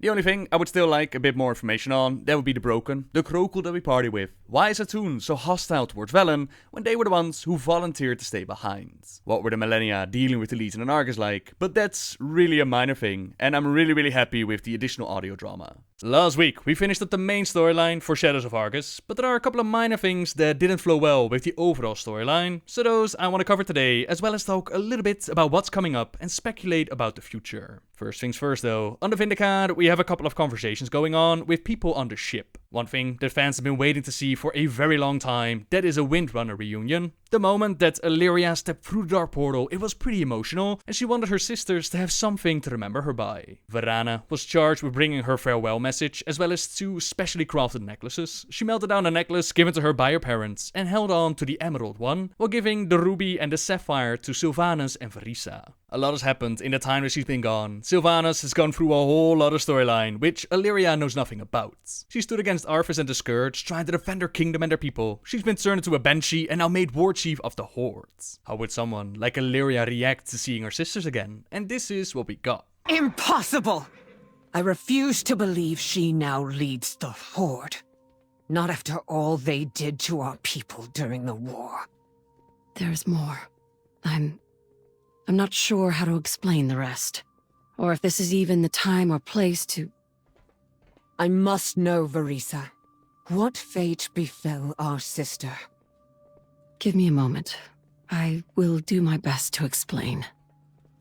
Perhaps we had best discuss the matter in private. This is not going to be the end of it, I hope anyways, and we'll see more with Sylvanas in the future. Verisa definitely has reasons to hate the Horde, the bombing of Fedamore that took away a Ronin, but it's not the same Horde that Illyria fought against. They literally have the Horde join the Army of the Light in the fight against the Legion. Surely she realizes that this is not the same. You can also check out a pretty fun dialogue with Khadgar, Illyria and Trewellian, as well as a conversation with Avis and Khadgar, and then there's one with Liadrin and Silgrin. So besides these little stay a while and listen conversations, a couple of you mentioned seeing a familiar name near the Circle of Aspirants, which is Akama, and you asked what's up with that. How come his spirit is just sitting here while our Akama is still very much alive? I understand the confusion, since sometimes they use the term spirit and sometimes they use the term echo, but I say that this is definitely an echo, similar to the echo of Velen and Archimonde and Rakish, and pretty much any and all of these ghostly beings that are walking around. These are memories of the past, a way to show a reflection of what Argos was like before the coming of the Legion. A couple of you also asked me what's up with Illyria's bow, why is she using Tastora, but I believe that she does acknowledge marksmanship hunters using her bow. I would have words with you, Huntmaster. Verisa told me you accompanied her on the mission to Niskara, that you risked your own life to rescue me, and prevented her from falling into the Inquisitor's trap. It is clear you wield Thasdora with skill and finesse. You bring honor to the bow, and to the memory of those who carried it before you. There may come a day when I will have need of my family weapon once again. But for now, at least, I have a different path to follow. Hold Thasdora proudly, champion. Know that you have proven worthy of it. From this point forward, I'm going to talk about the upcoming raid, and I'm going to cover some major spoilers that we know of, the ending of Legion and beyond. So if you don't want to be spoiled, and you don't want to know quite yet, then let me just say thank you very much for watching so far, and have a fantastic day. For those that are sticking around, during part 2 of Shadows of Argus, we heard Sargeras talk to Aggramar. What is your bidding, Master? The circle nears completion. The mortals must not disrupt the rebirth. If we look at the adventure guide and we open up Antaurus, the Burning Throne, we can see that Aggramar is not the only titan that Sargeras was able to get his hands on. Eonar has been able to hide away, but the others, Aman'Thul, Golganev, Kaskarov, and Norganon, they're currently being tortured by the Coffin of Shahadah, prepared to be reborn as a whole brand new pantheon. This is one that does not stand against Sargeras and joins him in the mission of scouring the universe of its corruption. That is what they're working on. That is the rebirth he doesn't want to see disturbed. The hour of rebirth draws near. Are the souls prepared? Our kin still resist the true path, Master. But they will soon be broken.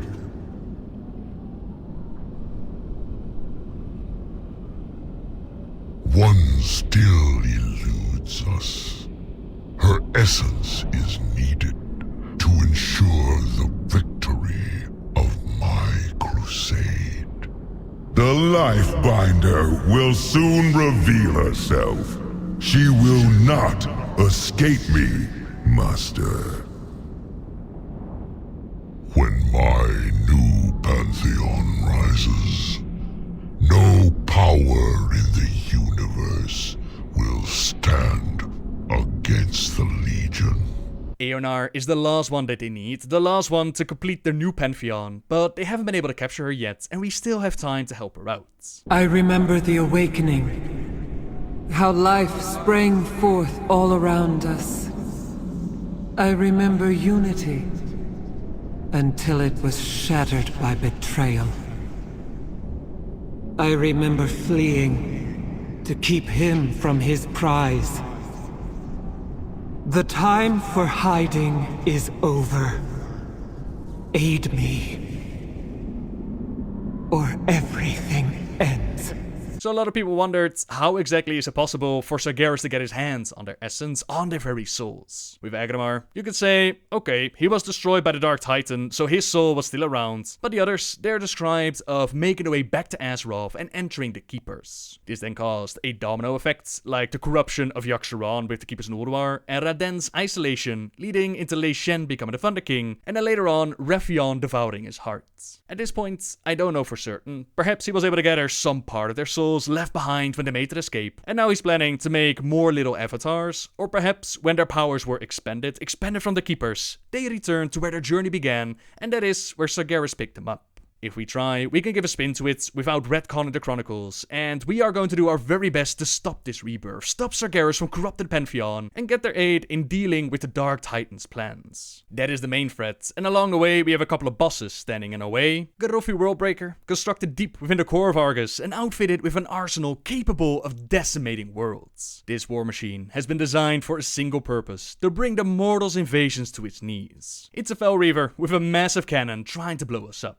Fellhounds of Sargeras, infused with fire and shadow, Fa'ark and Shatuk are the prize pets of Sargeras. Bred for carnage, these hounds delight in eviscerating the Master's enemies. With the army of the light and their allies advancing upon Antaurus, the Legion prepares to unleash these vicious creatures onto the battlefield and put an end to the mortals' invasion. Fire and shadow trying to sear their soul, and puppies you do not want to keep next to each other. Then there is the Antoran High Command. Long ago, in the golden age of Eredar civilization, a council was formed to oversee the defense of Argos and maintain peace. But after their dark bargain was struck with Sargeras, these master tacticians used their military expertise to help orchestrate a burning crusade that ravaged countless of worlds. Now the full might of the Legion's army is theirs to command, and they wield this terrible power to annihilate all who oppose the Dark Titan's will. They have command pods from which they can fight, but they also leave one empty to be taken over. And for those that wanted to take revenge for the Zenarar being blown out of the sky, Chief Engineer Ishkar, the one responsible, he is part of this encounter. Portal Keeper Hazabel maintains the nexus through which the Legion has unleashed its insidious armies upon countless of worlds. With portals that open to a myriad of strategic locations throughout the Great Dark Beyond, Hazabel is capable of bringing the might of the Legion's arsenal to bear upon any who oppose her. She will open up a fiery portal to Zorov upon Valkanar shows up, a fell portal to Rancora to which Lady Decidian shows up, and a shadow portal to Nafreza from which Lord Eilgar shows up.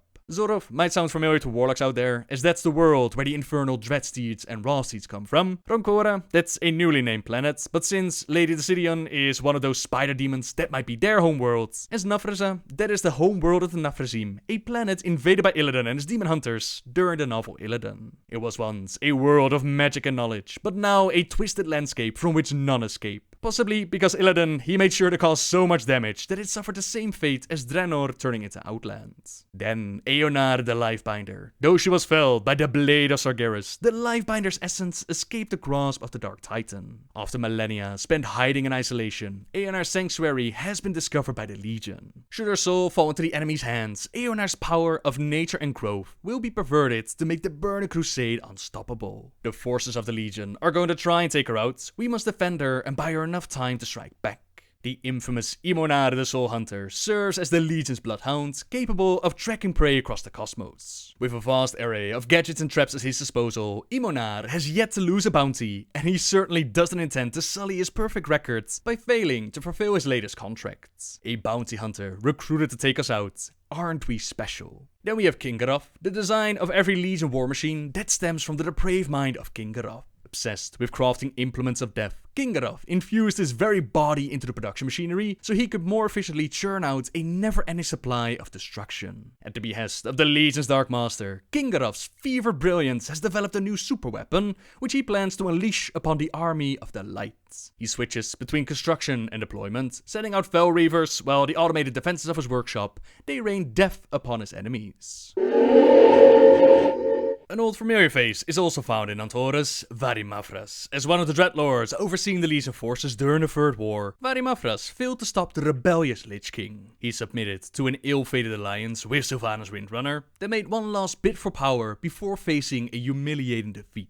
In payment for his blunders, Varimafras had been tortured by the Coffin of Shahadah. The vindictive sister stripped away both flesh and sanity, leaving only a singular desire to inflict suffering upon the mortals who cost him everything. That last bid for power, that was during Wrath of the Lich King, where together with Apothecary Putris, they took over the Undercity and he tried to summon Sargeras. The Alliance and the Horde, they both went in to put a stop to that, and apparently he's been tortured for a very long time. The poor guy is not looking so great, and he has some interesting stuff to say, but we'll get to that later on. Next, we have the Coffin of Shahadah, the one responsible for torturing Varimafras and the Pantheon. They've proven themselves to be the most depraved and fanatical of all of Sargeras' followers. He entrusted the Coven with the unholy task of twisting the minds of the fallen titans into an unstoppable dark Pantheon. Each sister employs her own signature brand of torture, eliciting screams which echo through the halls of Antaurus. It is said that neither mortal nor demon can refuse their whispers, making it only a matter of time before the will of the titans is broken. During the battle, we'll face two of the sisters directly, while the other two, they are torturing the titans and forcing their powers to be used against us. Defeating the tormented apparitions of the titans, that is the key to defeating the Coven itself and freeing the souls of Amanfu, Golganeth, Kaskarov, and Norganon. So we're going to free their souls, and we're going to move on to one already taken over by Sargeras to Aggramar. Once the noble avenger of the Pantheon, Aggramar was struck down by Sargeras and reborn as a titan of destruction. He now stands at the core of Argos, guarding a power that could unmake the universe. Not even demons are permitted to tread within the Titan's halls, and any mortals bold enough to trespass, they will be reduced to cinders by Aggramar's burning blade, Tasselach. He actually has a corrupted Aegis. Remember the Aegis of Aggramar that we had to pick up, and this corrupted avatar stands in front of the world soul of Argos. Soon comes the awakening of my brother, Argos. Together, our new Pantheon will join the Master in breaking your fettered world. But you will not live to see it! Not much is known about the final encounter in the journal, but we are going to see Argos the Unmaker. Bound, broken, eons of existence, knowing only pain. A shattered soul, fueling infinite evil. The Master beckons. Rise! Rise! Begin the end of all things. The speaker, Magni, he has heard the anguished whispers of the Unmaker, an emerald star calling out from the darkness. Illyria also dealt with the spirit of Argos, as told during the audio drama. But this time, it tried to communicate. Illyria felt as its raw emotion gave way to something else. Memories. It was sending her its entire lifetime in a single, uncontrolled burst. In that instant, While the corrupted fount of arcane might was upon her, her mind was transported elsewhere. Blink. It was energy, spinning out into the cosmos. Blink. It found warmth near a sun, and a world formed around it to protect it as it grew. Blink. Generations of life lived and died upon it. Blink. It was betrayed. It was bound by something powerful. Blink. Pain. Pain. It hurt so much. Its only solace lay within its dream. Blink. They enslaved worlds. They burned worlds. They used its strength to revive their fallen souls. It hurt so much. Blink. They found another. It was much more powerful. They wanted to claim it too. Then they would be unstoppable. The Legion set their eyes on claiming the final Titan, namely Azeroth, and with it under their control, they would be unstoppable. Apparently, the Legion also used the strength of the Titan of Argos to revive their fallen souls. Now, I actually thought that this meant that they were reviving them at a faster rate, since demons always had their immortality when killed outside of the Twisting Nether. This was true even during the days that Sargeras was still fighting against them, way before he ever made his way to Argos, and is also the reason why he created the prison world of Mardoom to contain the demons rather than simply have them respawn again. Argos is one of those places where you can permanently kill a demon, but then it does seem like the demons killed on Argos that they actually return to Antaurus. According to Illidan, when you do the world quest Vagath the Betrayed, he thinks that the Dreadlord's punishment in Antaurus will be severe. So it's a little bit unclear. Perhaps Sargeras thought that the demon's permadeath, that it's a bit of a weakness for his army, and with the Titan Argos under his command, he was able to utilize his power and remove that weakness. Like I said, it's a little bit unclear, but whatever. We need to deal with the Titan Argos, and the Pantheon is going to help out. There's even a data mine ability called Reap Soul, which says all players are instantly killed. Were it not for the Titans, all hope would be lost. And together, Aggramar included, we are going to stand against these impossible odds. Now they're keeping the full encounter shrouded in mystery, but the end result is already known. It matters not. We have lost. Look to the skies. Sargeras will soon undo all we have fought for. No. We will use the last glimmer of Argus' power to bind him here. The seat of the Pantheon shall become Sargeras' prison. And ours as well. You would condemn yourselves to stop him? A sacrifice must be made. Our world must survive. No matter the cost. The final act will harness the last of Argus' power to imprison Sargeras, once and for all. Return home, children of Azeroth. Protect the final Titan. Heroes, I can signal the Titans to begin. Once they start their ritual, there's no turning back. Prophet, what happened out there? Illidan serves as the Dark Titan's jailer. His sacrifice has ended the Legion. At long last, the Burning Crusade is over. Isn't it ironic? The powers from Argus, the being imprisoned by Sargeras, are now turned against him to imprison him at the seat of the Pantheon, and Illidan, imprisoned for 10,000 years, he now becomes his jailer. I'm sure that Maiev is very jealous and will miss her Illiwilly greatly, but that is the end of Legion, as the children of Azeroth, they return home. Sargeras' imprisonment, that leaves the window open for the Titans and Illidan to return one day, and while the Burning Crusade, that for which the Burning Legion was formed to begin with, that is indeed over, it does not mean the end of all demons. They're now free from their enslavement to Sargeras, as Lofrexion put it, and free to do whatever they like. They might find a planet infested with old gods again, basking in their power. They might conquer new worlds for themselves, or perhaps some will decide to keep going with the mission against the Void, potentially become allies in the future. The sky's the limit, as always with speculation, and keep in mind that the things we're going to talk about next, they are indeed speculation. I'll do my best to support as much as I can with the information that is data mined and that is known, but all of this is not set in stone. So before we go away, Illidan is going to hand over a couple of farewell messages for his twin brother Malfurion, his beloved Tyrande, and one for us. You have proven your commitment to Azeroth. Your dedication, your sacrifice, rivals my own. But more will be asked of you.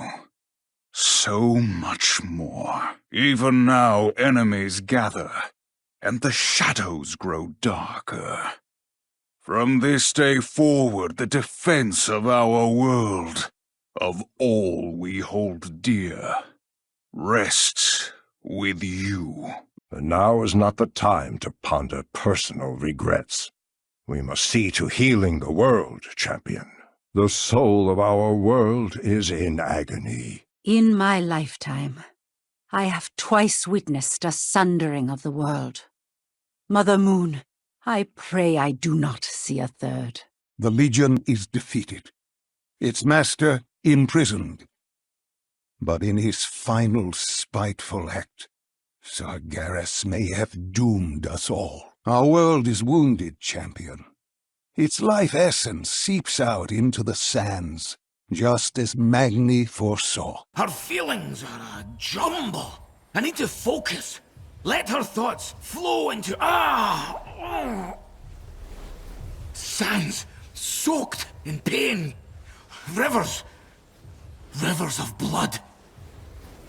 Skies of flame.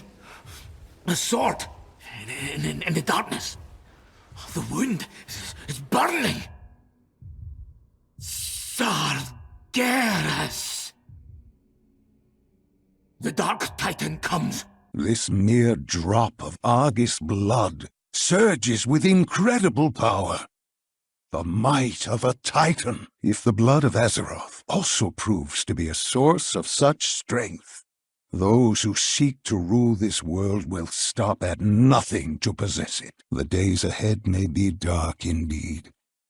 For now, go to Silithus.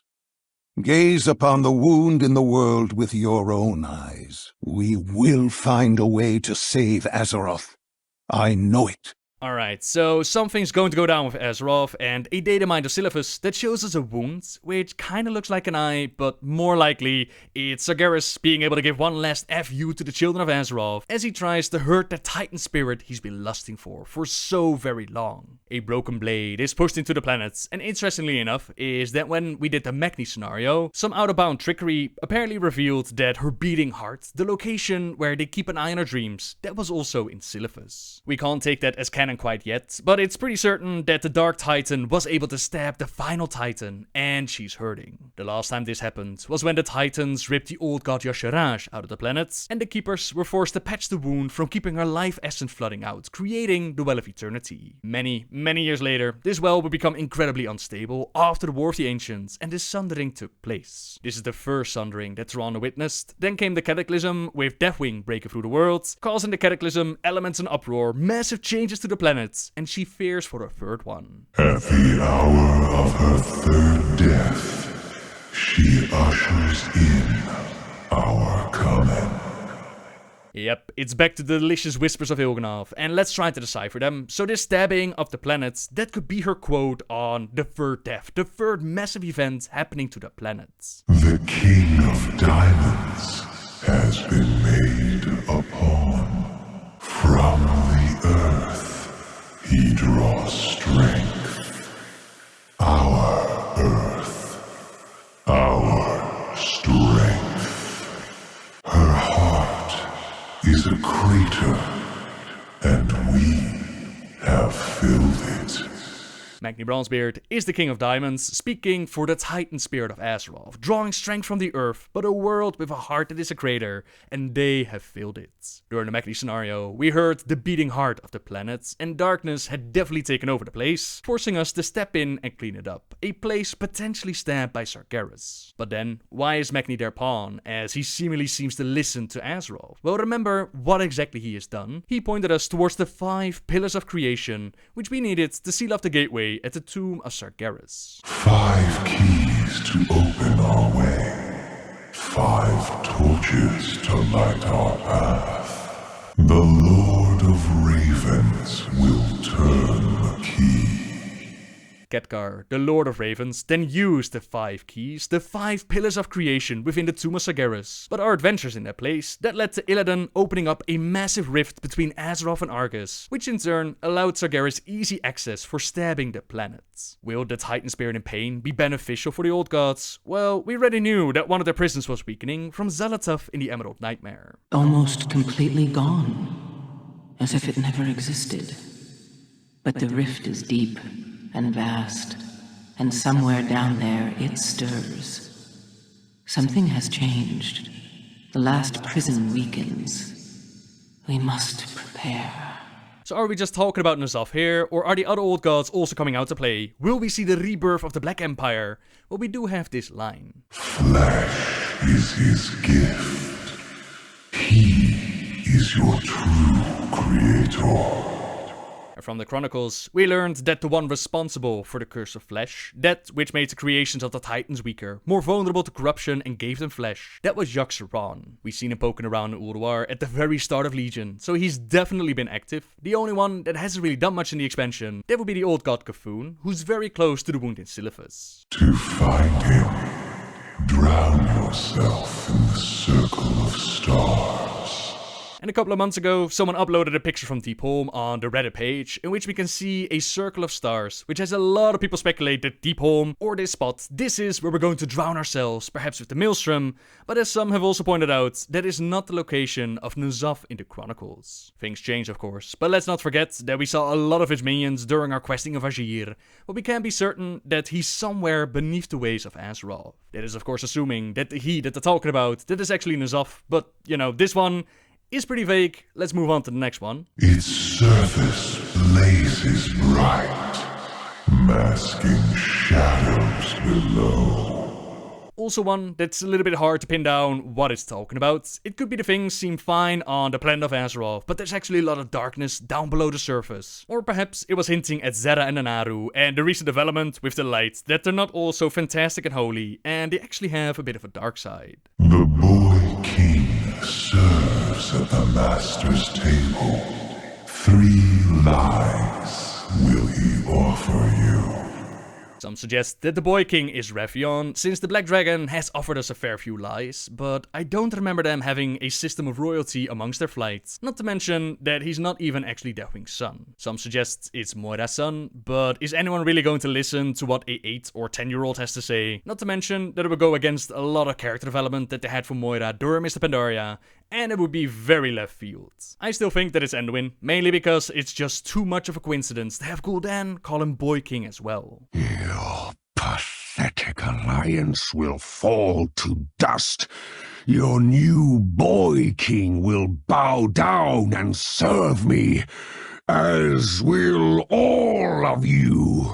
That means that we still have some lies to look forward to, which I think the Alliance could definitely use, since it's been way too unified ever since the Cataclysm, up to the point where it's getting a little bit boring. Having Anduin in the role as king, trying to fill his father's shoes and failing, not being completely honest, that leaves a lot of room for character development, a lot of room for drama amongst the Alliance ranks. The most recent uproar that they had, that was Greymane going after Sylvanas' Stormheim, but that actually had quite a lot of story and reason to go with it, so it wasn't that much of a drama, and sadly, that storyline seems to be cut out of Legion. There was quite a bit of build-up between these two, quite a lot of things that Sylvanas was planning with the Valkyr, Eir and Helya, but in the end, all we really got was them going after towers, while the rest of the Horde and Alliance, they focused on the war against the Legion. Speaking of Sylvanas, this brings us back to the interesting stuff that Varimafras had to say.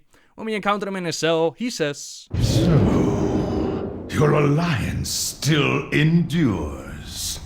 Longer than I expected, though she has already planted the seeds of its downfall. She is patient, that one.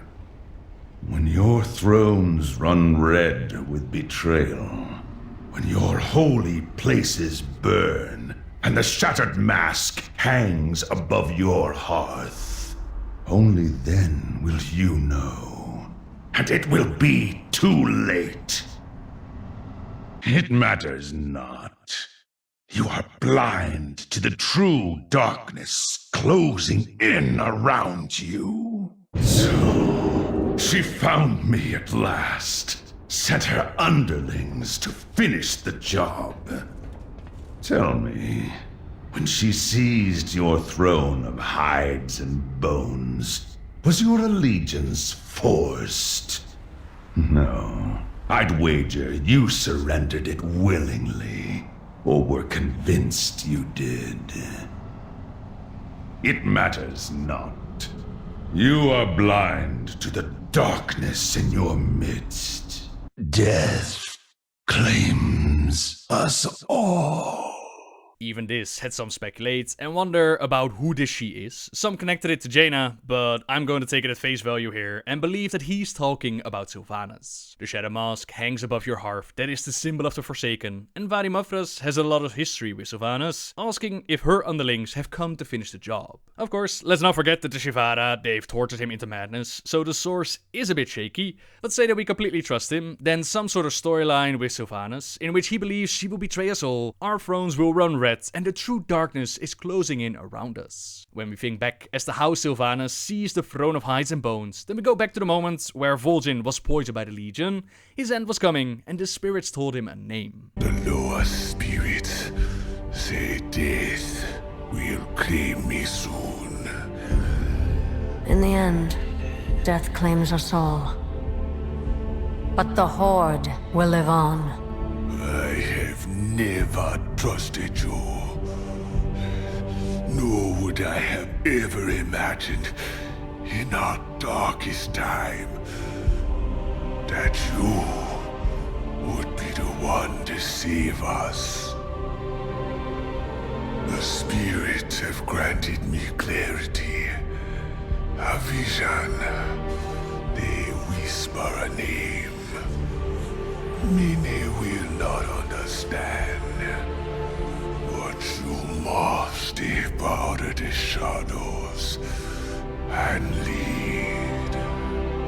You must be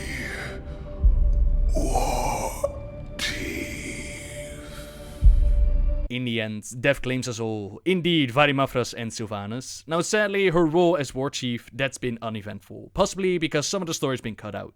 Now another war chief up on the chopping block like Garrosh. I don't think a lot of people are looking forward to that. Not to mention that Sylvanas has a huge fanbase that don't want to see their queen go. That's not to say that they can't do anything interesting with her character. Her main objective ever since she tossed herself from the top of Icecrown, that has been to stay alive. To not return to the hell that she saw on that day. And to help her with this, she made a bargain with the Valkyr, who, in exchange for being released from Bolvar's control, they would take her place in hell and would even resurrect more Forsaken to strengthen their bulwark against the infinite. The small bit that we saw of her in Legion, that was making a bargain with Helya, Queen of the Underworld, in order to obtain some sort of device that allowed her to subjugate Titan Watcher Aegir. And as we saw in the Halls of Valor, Aegir has the power to create more of the Valkyr. More Valkyr means extra bonus lives and extra manpower to create more Forsaken. That's no real change to her motives. She still wants to stay alive at all costs. Well, we don't know how much of what she saw, how much of what the Valkyr told her is actually the truth. When she dropped down from Icecrown, she landed on top of Serenite, and Serenite is the blood of the old god Yogg-Saron, so the visions of hell shown to her, they could be false. The Valkyr, all they wanted was to be let go of Bolvar's control, but what they really wanted was to join the Banshee Queen in recruiting more troops for the Lich King. Icecrown Citadel and the Lich King itself, they've also been speculated to be influenced by Yogg-Saron. Part of that is because Icecrown is built up out of Serenite. We see a vision of Arthas inside of Yogg-Saron's mind, and during Legion,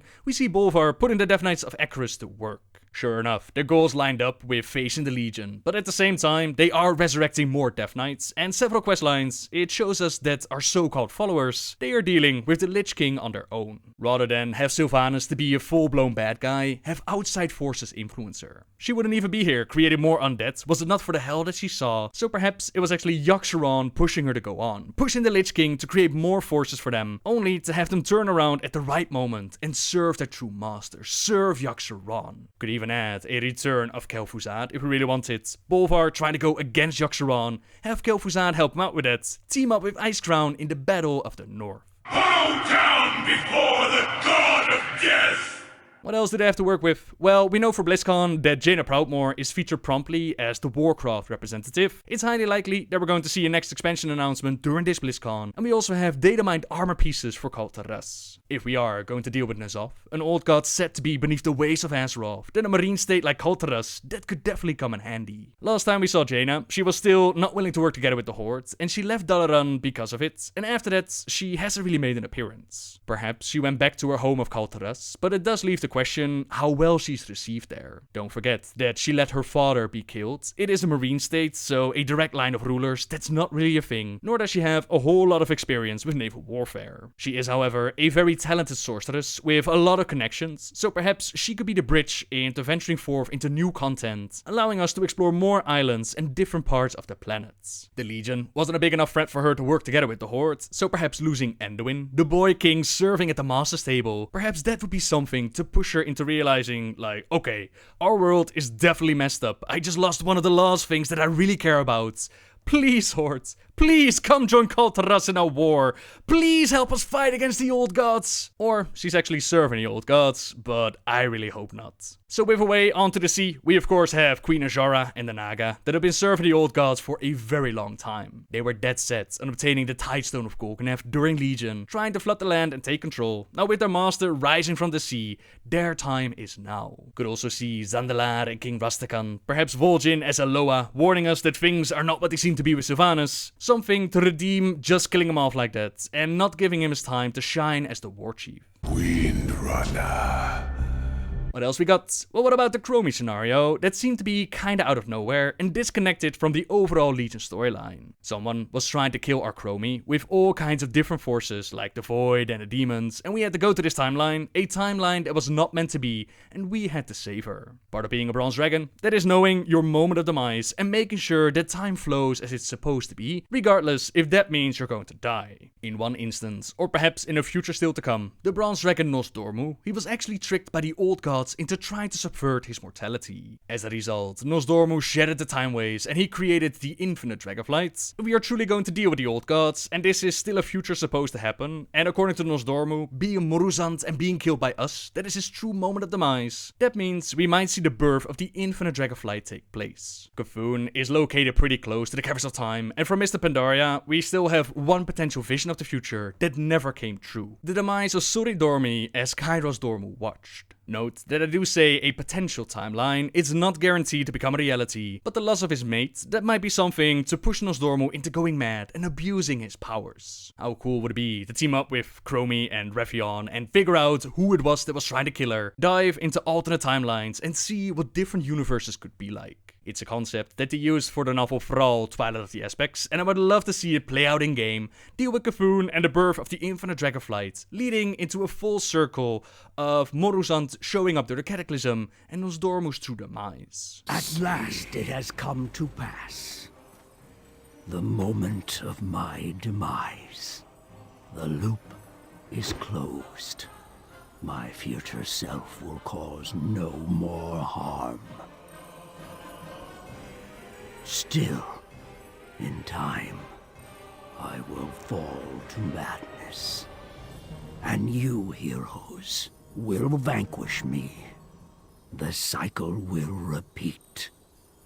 So it goes. Right, so just to summarize all of this real quick, there is a potential storyline with Sylvanas, Yogg-Saron, the Lich King and Kel'Thuzad in the north. A potential storyline with K'Vuun and the Bronze/Infinite Dragonflight in the southwest. Potential storyline with N'Zoth and the Great Seas of Azeroth, Azshara and Anaga, Jaina and Kul Tiras, different islands, more of the world of Azeroth to explore, Anduin serving us free lies, and creating some sort of conflict within the Alliance. There is more, of course. We have the Ethereals, very interested in the Void, Illyria being a weapon of the Void, but never willing to hurt her son, Turalyon seeing a similar vision of himself with Arator during the audio drama, as Arator has always dreamed of, Ny'alotha, a realm mentioned by several creatures of the Void. Could this be the domain of the Void Lords? And after dealing with the problems on our own homeworld, will we finally venture forth into the great dark beyond and explore whole different planets? Speaking of the Ethereals, some of you asked me what potential races they could add to this expansion, and the Ethereals, with all their shiny new models, they could definitely be a thing. and are heavily connected to dealing with the void.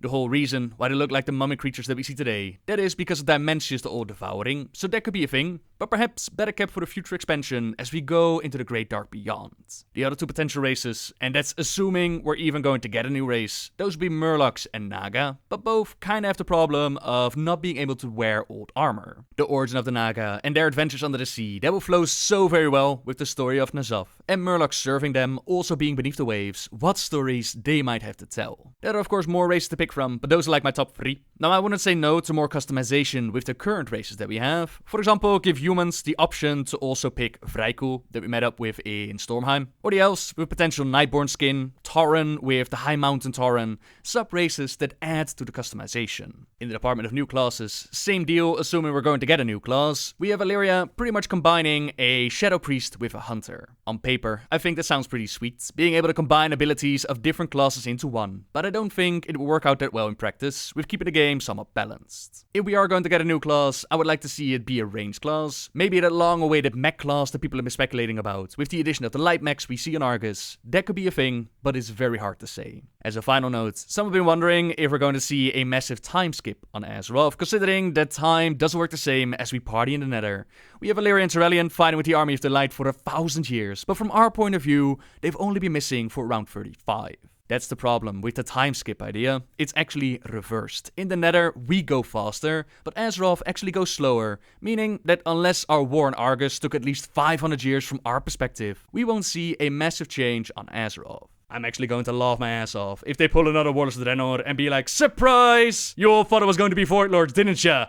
Nope. Wrong! Go party in alternate Argus. We have some stuff for you to do there. Ah, that would be awesome. But yeah, I can't wait to find out what we're going to see at BlizzCon, and this is usually one of the most fun times to play around in, as in speculation running rampant, and the sky is the limit. Can't wait to find out more, but for now, I think I've been going on for long enough, so thank you very much for sticking with me, and I hope you enjoyed all of these videos as much as I enjoyed making them. Subscribe if you like my videos, leave a like if you enjoyed this one, and until next time guys, see ya! Oh, I see them. A million worlds, glittering in their perfection. But one above all others. Oh. Oh, we have fallen. We must rebuild the final Titan. Do not forget. What are you trying to pull? It is gone. I don't remember any of it. Oh, none of them remember. The irony.